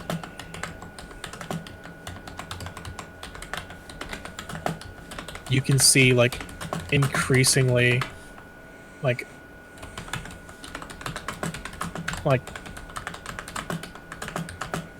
Antefex is getting increasingly angry. Father, stand down. There, it can't be just the Paladinium isn't purely at fault, I will say, but something grander is happening. If it was just the Paladinium, then things should have been done and dusted by the time we left. I told you about the vision I took when I gained my lance, right? Or am I wrong? I am not familiar. When I was gifted this lance by the God Emperor shortly after coming back to town, after curing your son from the tattoo magic, I was gifted this lance, and when I went to touch it, my spirit was transported to a different plane, and I witnessed my mother and my father, alongside the Emperor, telling me one key thing. There is a darkness at the capital. But I believe that is where we must go.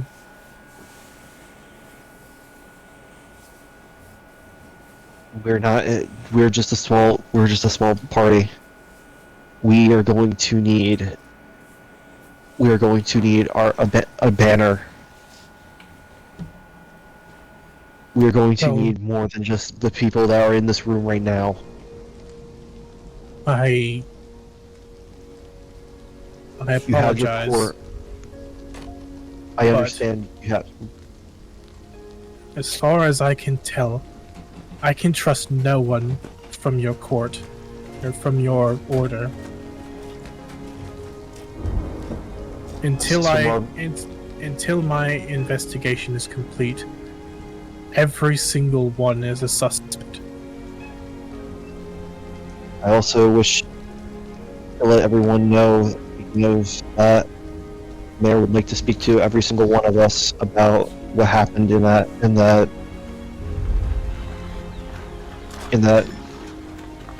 basement.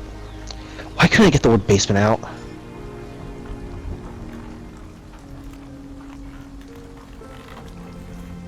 But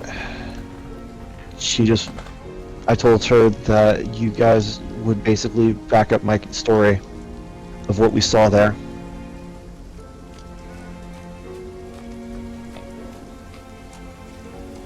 I will freely work with the local authorities. Do not get me wrong.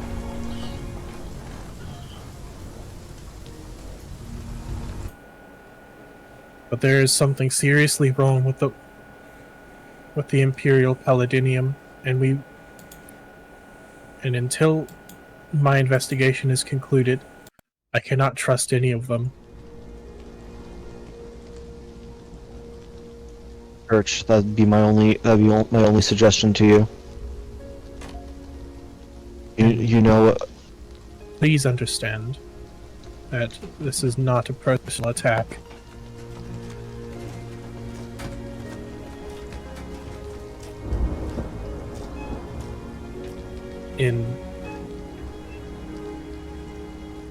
In the simplest terms possible, we've been betrayed.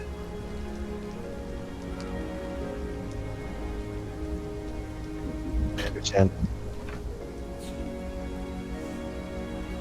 Just in so many ways. My father was betrayed by the same man that we all wish that we laid low.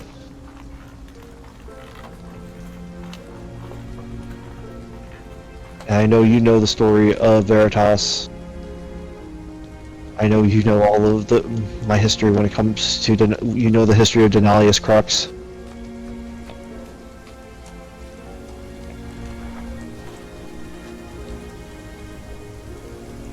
I don't know if my father is dead or alive, to tell you the honest truth. I don't even know if my mother's dead or alive, to tell you the truth. All I know is that there are still some members of the Order that would not do this. But you can launch your investigation.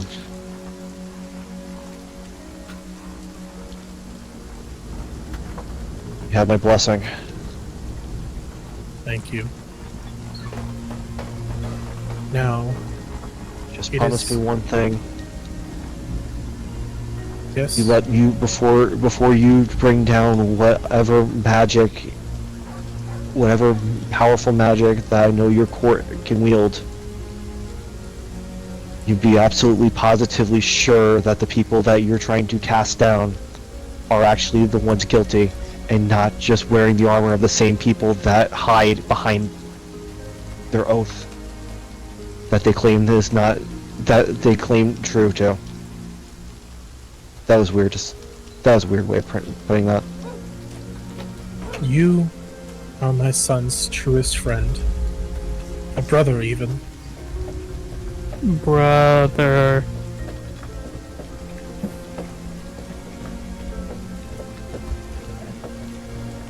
And I am sure that there are good people.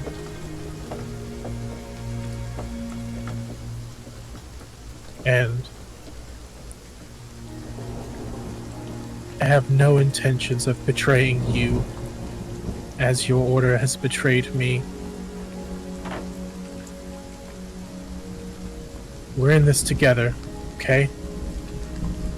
Yes.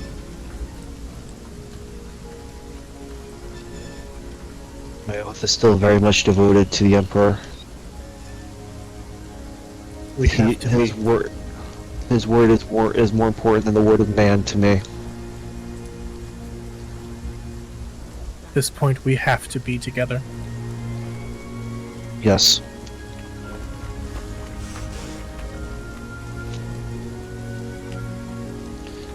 I turned to Diz. Diz, I'm sorry that I'm so sorry that I was going to strike you down. But you remember when we had to go fight those imps? It spoke too close to that. I'm sorry for what I was about to do. The Diz lifts the helmet, and you can see a sly smile on his face as the speaking stone says, "You could never kill me."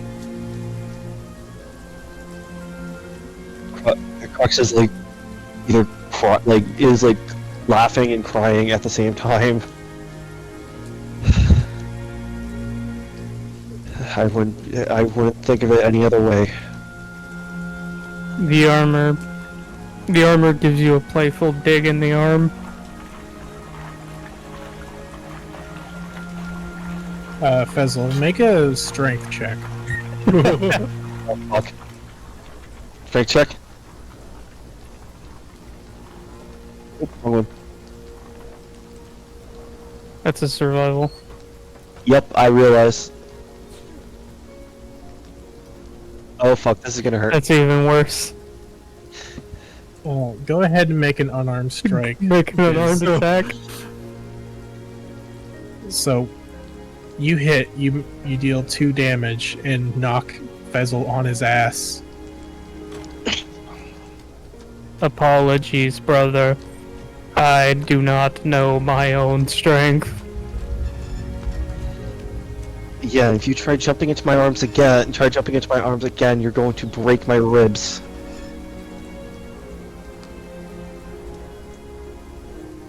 The armor, he puts his helmet back on and the armor stands up. Cannonball. No. Break anything, you're going to pay for it. The armor turns towards Anvilus and casts banishment. No! It was a joke. He starts to raise his finger and mumble, but he puts his finger away and starts laughing.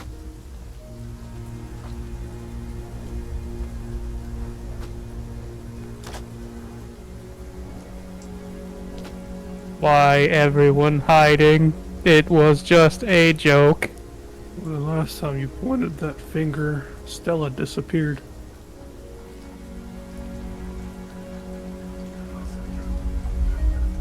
And I kind of like the plane. Well, I'm alright with the plane I'm sitting on. Yeah, same here. So, the night carries on. Not much. Like, the celebration outside starts to wind down. And, you know, Antifex eventually falls asleep in the bed next to his son. I'm assuming everyone else, you know, heads to their individual homes. Yeah, Unless I'm you were going- staying. I was gonna go to the church and begin that prayer. So, yeah, you absolutely are able to do that. Basically it was a long continuous prayer trying to figure out what to do. I'll have you roll a religion. Religion check. I am rolling like dog shit tonight. It's 11. Not much of an answer tonight. I'm just... Fezzle is not looking for not an answer. He is just going to be there for as long as it takes. Diz is waiting, and after his father falls asleep, he's going to carefully try to sneak out of the barn.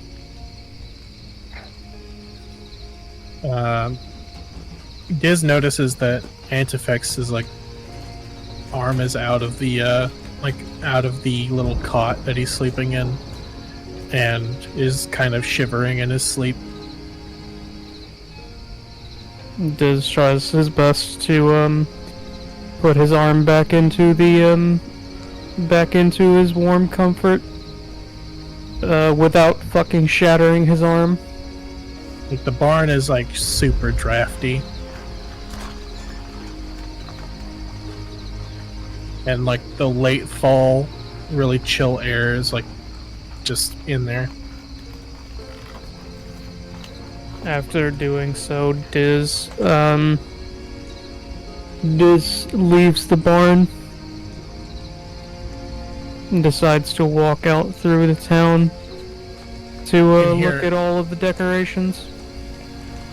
Before you're able, like, before you leave, you can actually hear Antifex sort of mumbling to himself in his sleep. What is he saying? Just, like,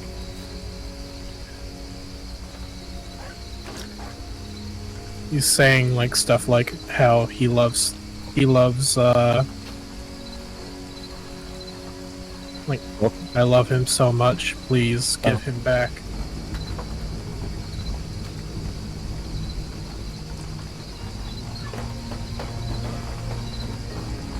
But you're able to slip away.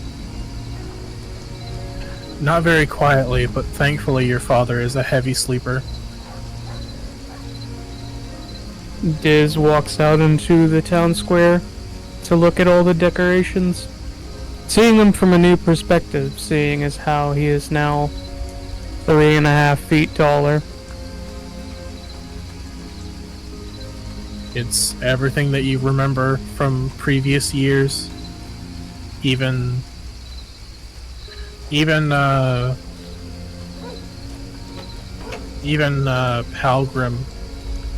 the dwarven blacksmith. Typically, you would know that Halgrim's wife would typically put up the decorations, but you know, Halgrim's wife was actually like killed. But just the same, the decorations are still up.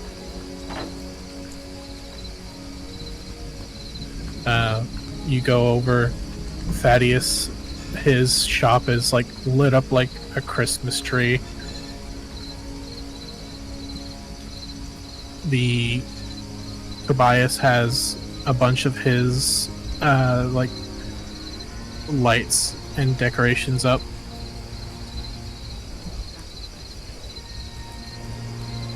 Thaddeus's home is kind of in the background. And, you know, there are fall decorations everywhere.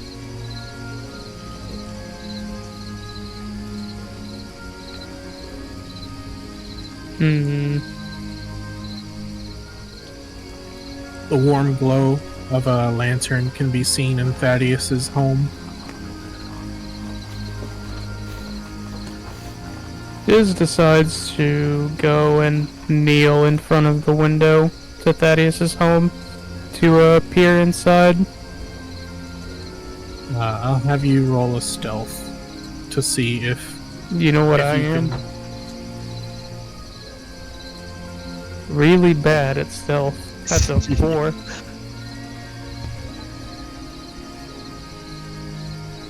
Just clong, clong, clong, clong. Like right in front of the window. And Thaddeus just yelps in fear. What are you doing in there? Who are you? It is I, Diz Drillium. My word. Oh no.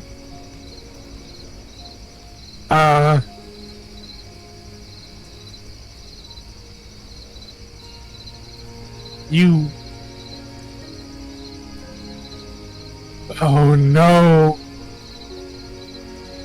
Be not afraid. I got taller.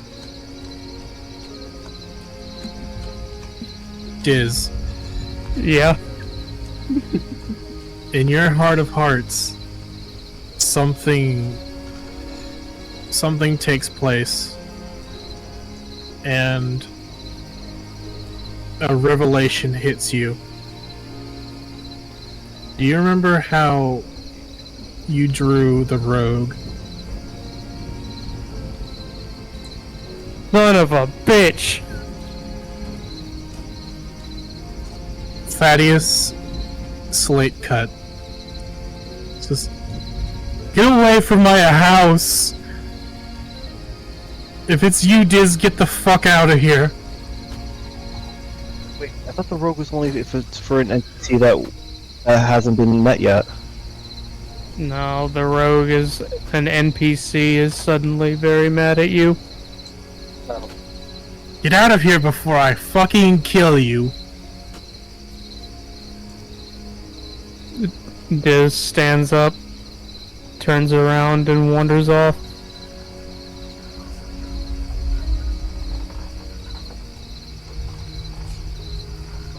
Diz goes to the Capitol building. It's lit up like every year. And I knock on the door. Eliza, is just grumbling to herself. And it's just, yes, what is it? Holy shit! I kneel. Work need done. I believe that you were dismissed from your duties until further notice.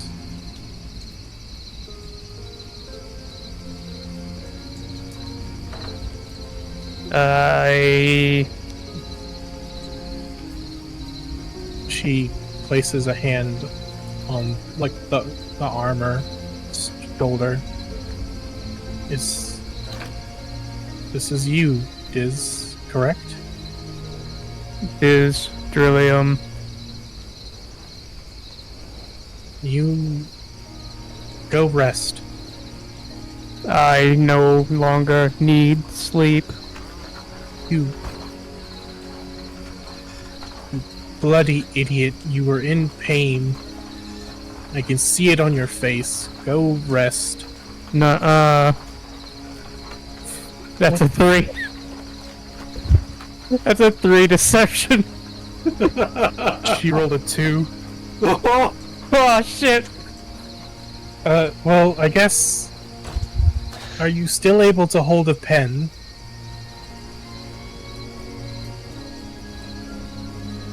This just triggered a existential crisis for Diz. You know what? I will get back to you on that. Yeah, you do that.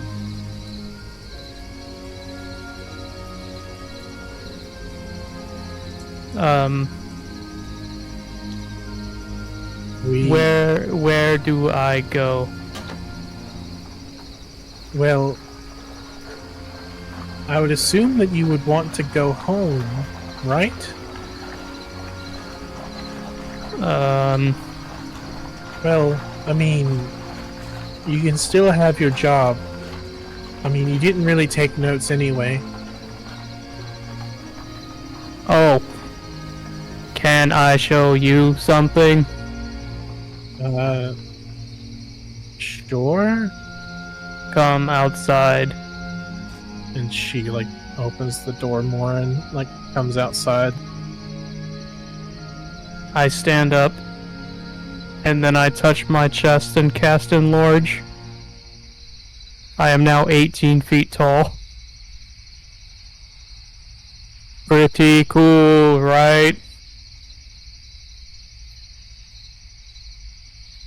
I am terrified. She faints.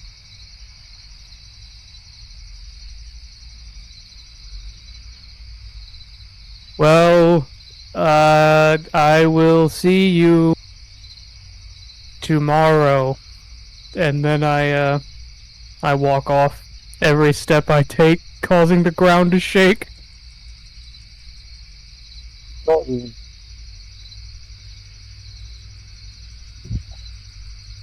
So, just loud, thunderous fucking footsteps. Some of the townspeople waking up and just like looking outside, then screaming. I make my way over to the church. I kneel in front of the church. Andalus can actually, hear the footsteps from his house. Yeah. Andy's gonna hop out of bed and see what the fuck. I knock on the door of the church with my finger, hoping that Fezzle is there. What is your unarmed strike damage at this point? It's 1, but I add a D4 because of the enlarge. So go ahead and add a D4. D4. That is 2 damage to the door. Let's see.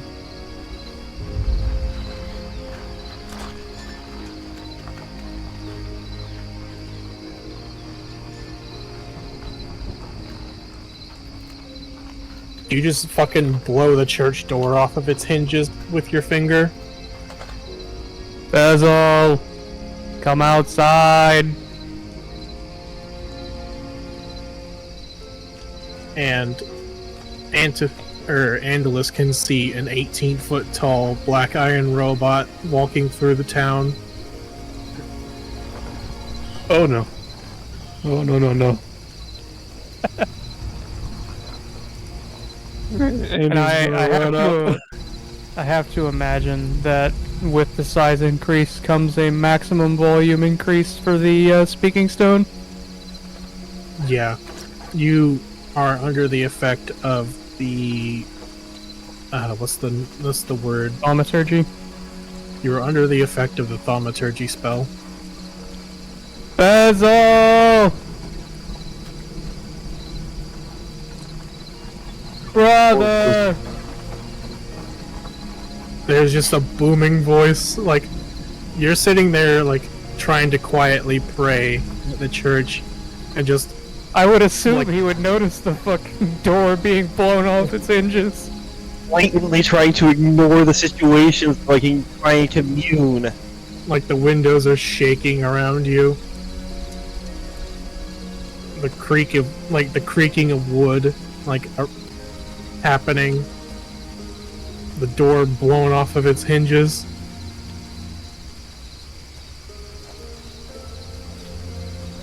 Andalus, I'm assuming, is just sort of rushing over. Andy's fucking running barefoot through the street. What are you doing? Concentration breaks at this point, and he just gets up. What's going on now?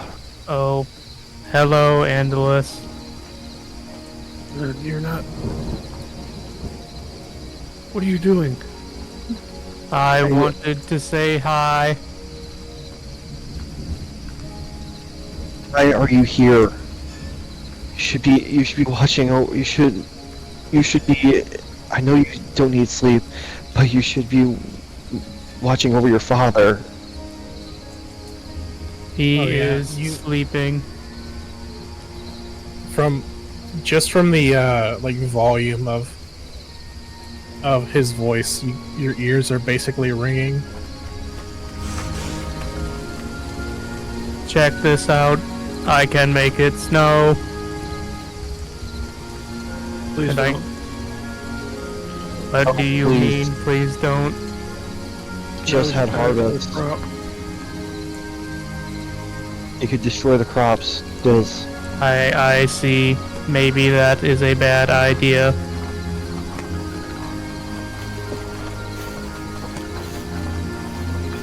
Can you bring yourself down to your current size? Please? You're kind of loud. You're waking the entire town up. Let me think about it. You just got to think about baseball, Diz. Just release concentration. Just think about baseball. I know what you're referencing. Diz shrinks back down to 8 feet tall. Is that better?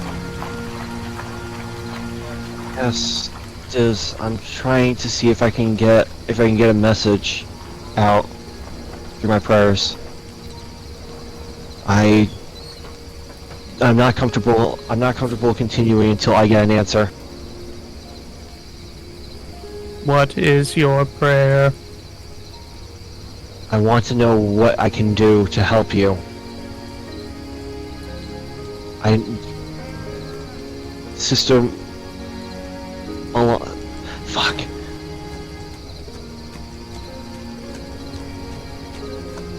Sister. What was her name? God damn it! Why am I drawing a blank on that? Now, Just Sister Lee, think the other one. about baseball.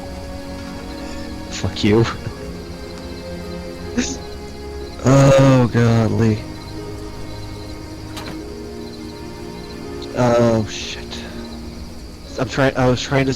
I got into contact with Sister Marvella, and they're so tied up at the Capitol after Kalus's coup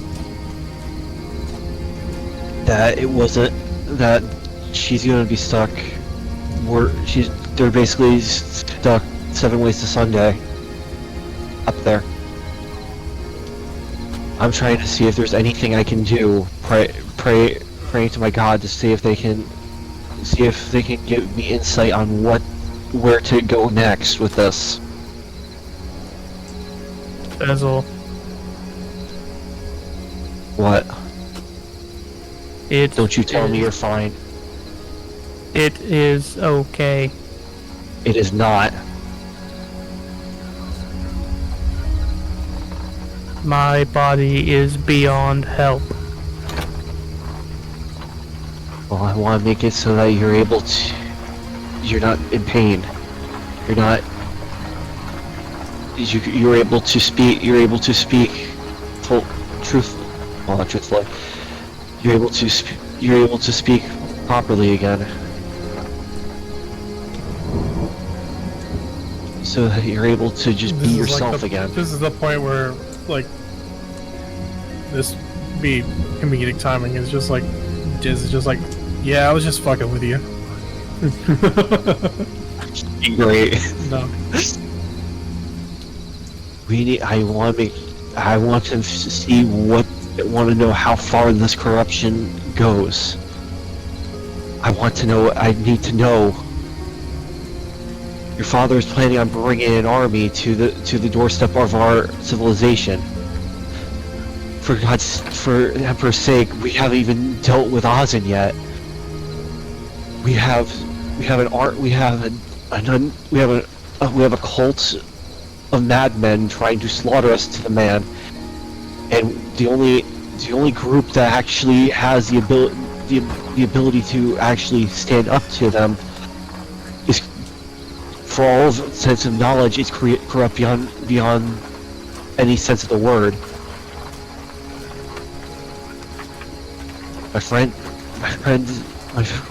One of my closest friends is now a machine. Nothing makes sense anymore. I need an answer to anything at this point.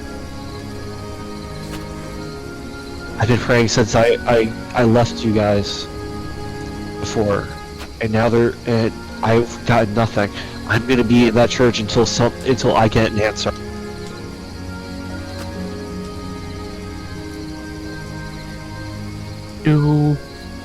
Do not go beyond your means.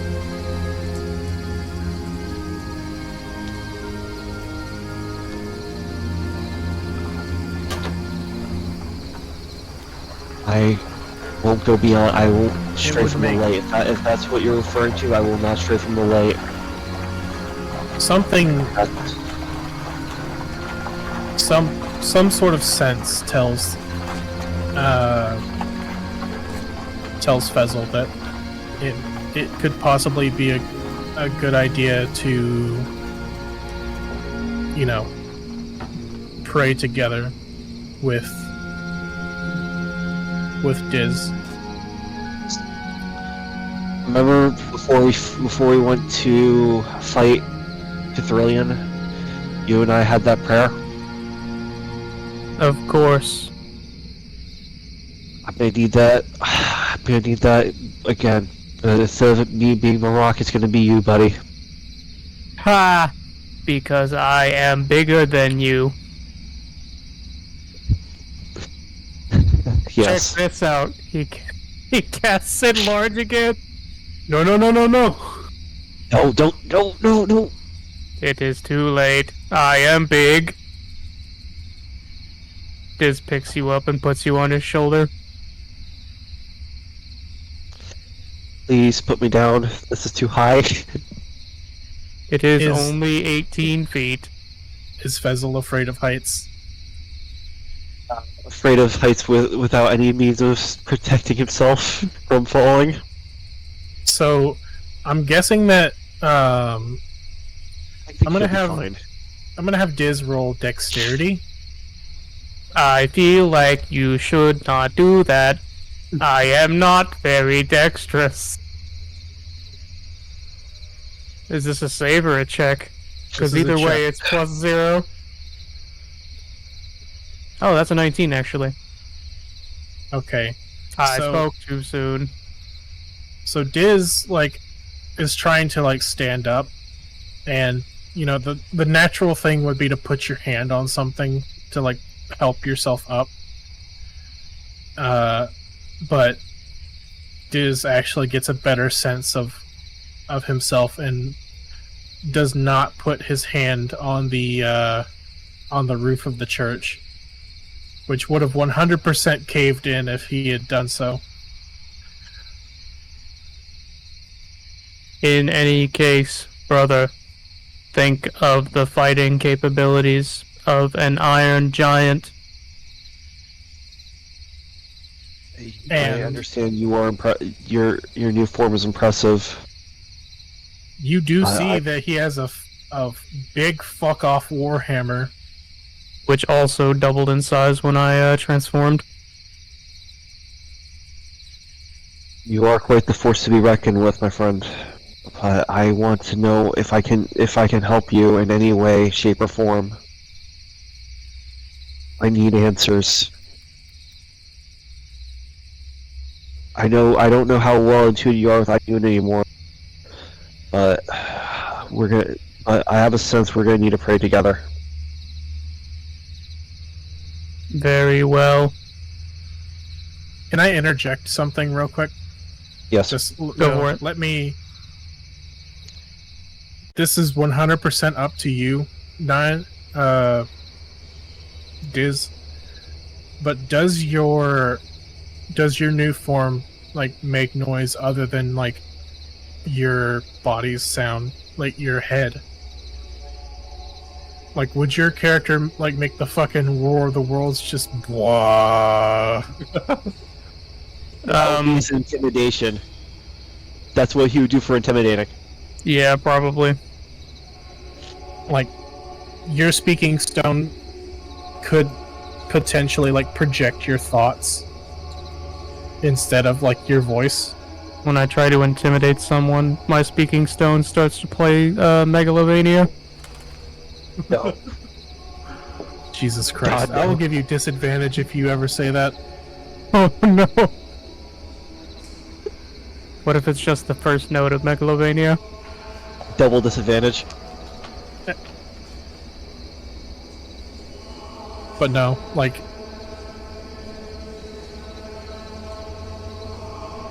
for the let's see, can wizards actually learn thaumaturgy? I think that's just a paladin spell.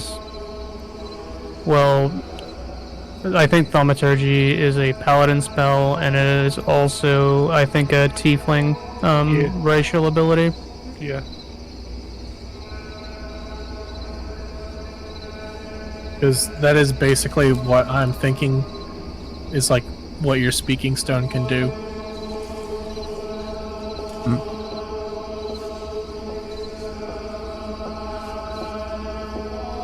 So,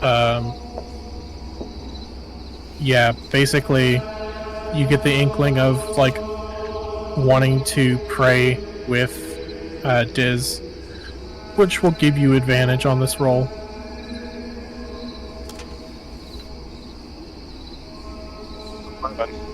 Is my advantage. Andy's gonna pray with him and give him. I don't know if I give him another dice roll or not. We'll have you roll separately. Alright, Diz's max is a 12. 18.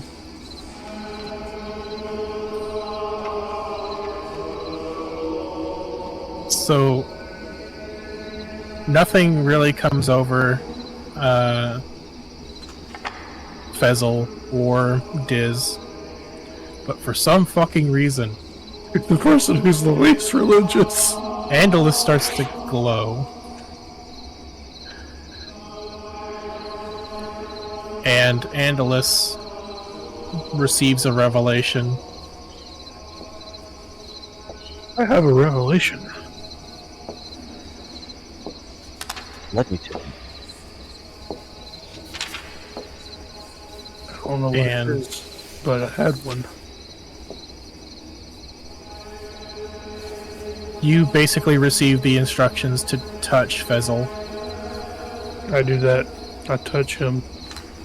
You just poke him in the face, and I Just touch a- him. this divine revelation is transferred into Fezzle. For all intents and purposes, Diz Drillium is 100% dead.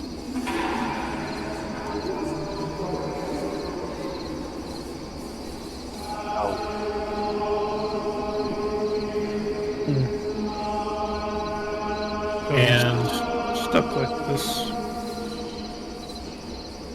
and there is only one true way to bring him back. And that it requires the work of an extremely powerful cleric.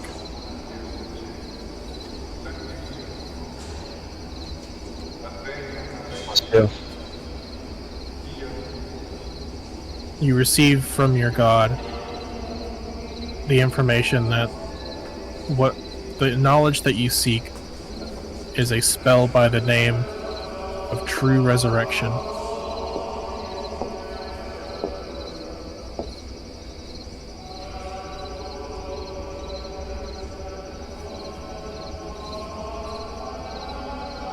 I need to find a cleric, someone who who knows of the ability of true resurrection. And I don't know any powerful clerics. Only clerics that I remember. The only three I can think of is my mother, my aunt, and Sister Marvella. I don't know if my mother is still alive or not. Sister Marvella has some powerful magics of her own. And I don't know the strength of my aunt.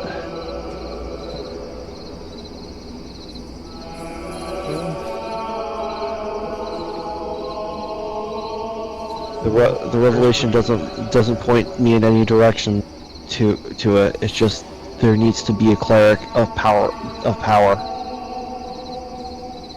Sounds like there's not much we can do about this right now. I'm gonna need to be doing a lot of work.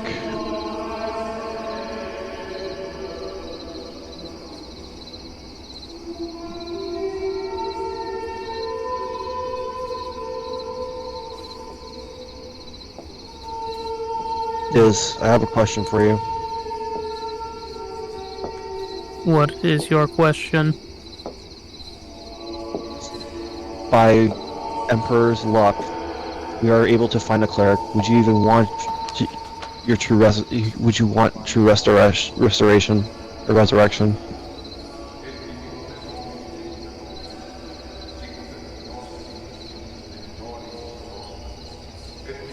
Diz takes you off of his shoulder and sits you down.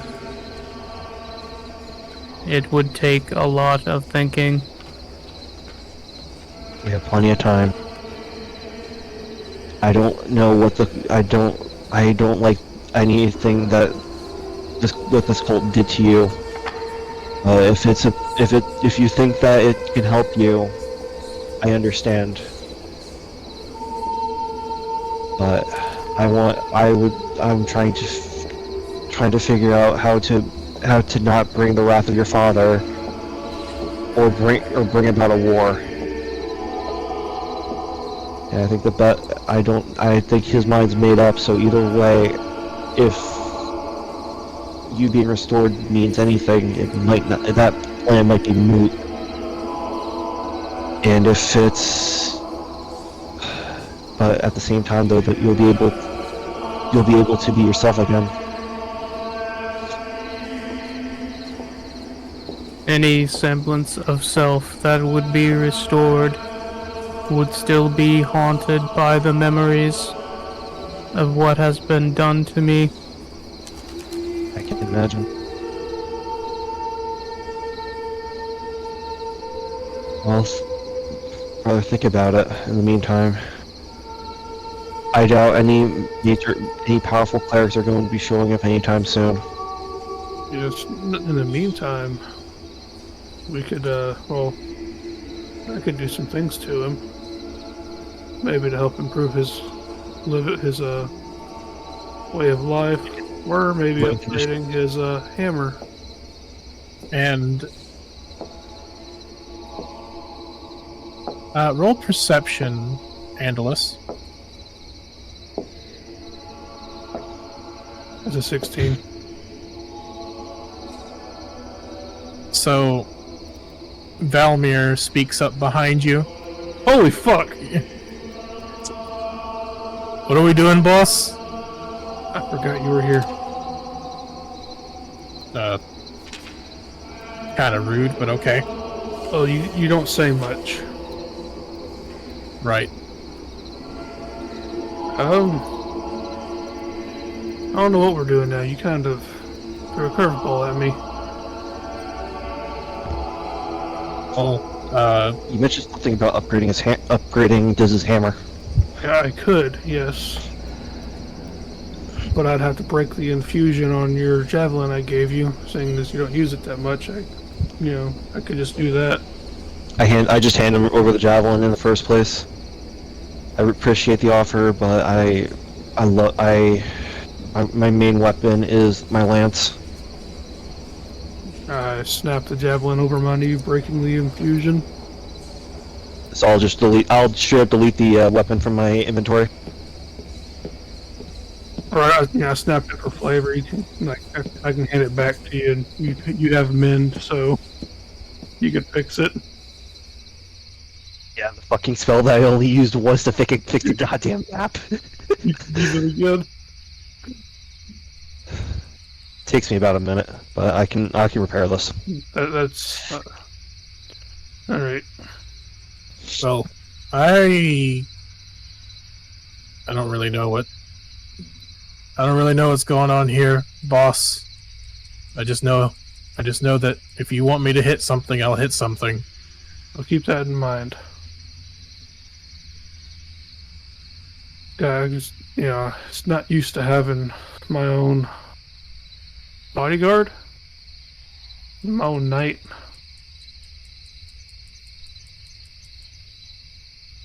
It's kind of weird for me. Can I be honest with you for just 1 second? Yeah.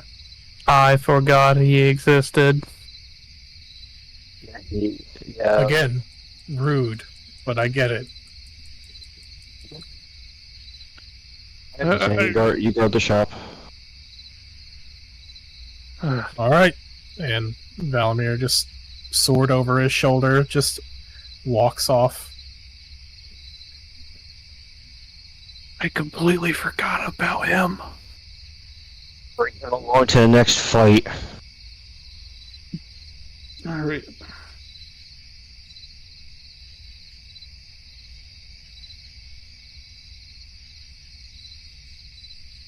Oh, I don't know about you guys, but I'm pretty tired, so I'm gonna go back to bed.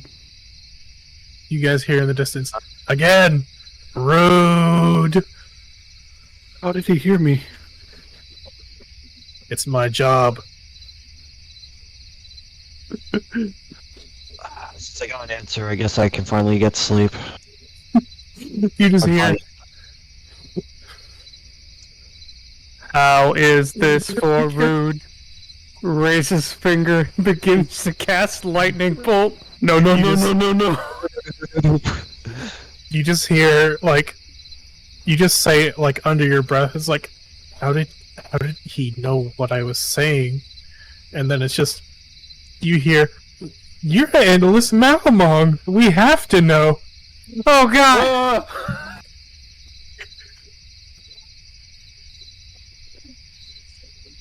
Alright, so our companion is fucking Nardwar. God. I can just So- imagine in a future where Diz is cured and is resurrected, he comes up to Diz and is like, "So I heard you used to be a robot," and Diz is gonna be like, "Hey yo, how the fuck he know that?" You're Dizdrillium. We have to know.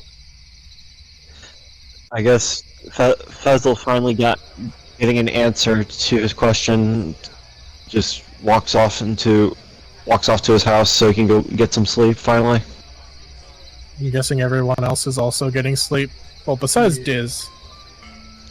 Are you going back to my place, or are you gonna just lumber around? I feel as if I am causing problems with my size. Maybe just a tad bit. Valamir, just stop casting the enlarge spell on yourself.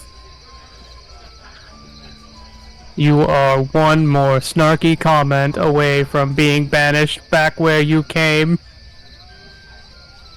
Where did you come from? World War I era Poland. Shut the fuck up. 1,000-yard stare is on his face. Now you guys ask. It's like this guy drew the rogue card and his chosen enemy was Dizdrillium. It's like, damn. It's almost like the DM forgot about me or something.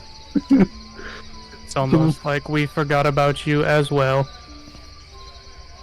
I remembered. But A that's lot of besides people the point. forgetting about me.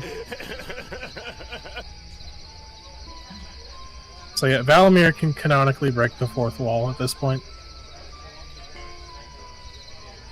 Well, do you want to stay at, like, where are you gonna stay at? No, I don't fucking know. we're kind of booked up at my place right now. Yeah, I've got a tent in here somewhere. I'll figure Here. something out. I give him a couple of gold. Go stay at the tavern. Diz upon seeing Andalus hand him a gold piece, he starts to pat where his pockets used to be. Clang, clang, clang. Guys, this is bad. What? I had 90,000 gold! Oh shit. Thaumaturgy kicks in.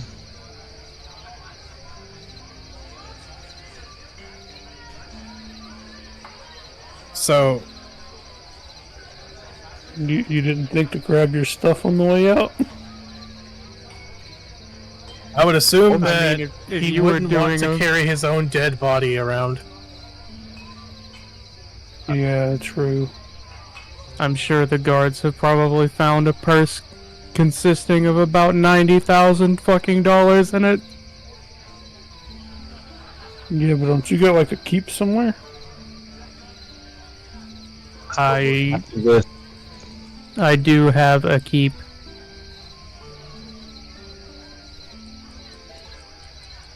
We should probably investigate that at some point, and seeing now that you're fucking massive, shouldn't be a problem.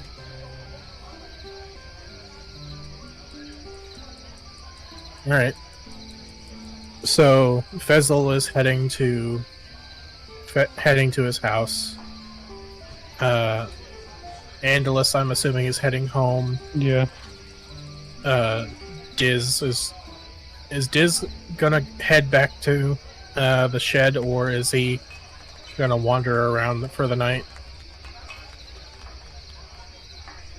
I do need to take a long rest. I power down in the middle of the city square. Are you sure? I am certain. Are you sure you want to do that? I am certain. Okay. That is where we're going to leave off tonight's session. I'm just gonna come back. Diz is gonna have graffiti all over him. Penis is drawn all over him. He's gonna have a dick drawn on his forehead.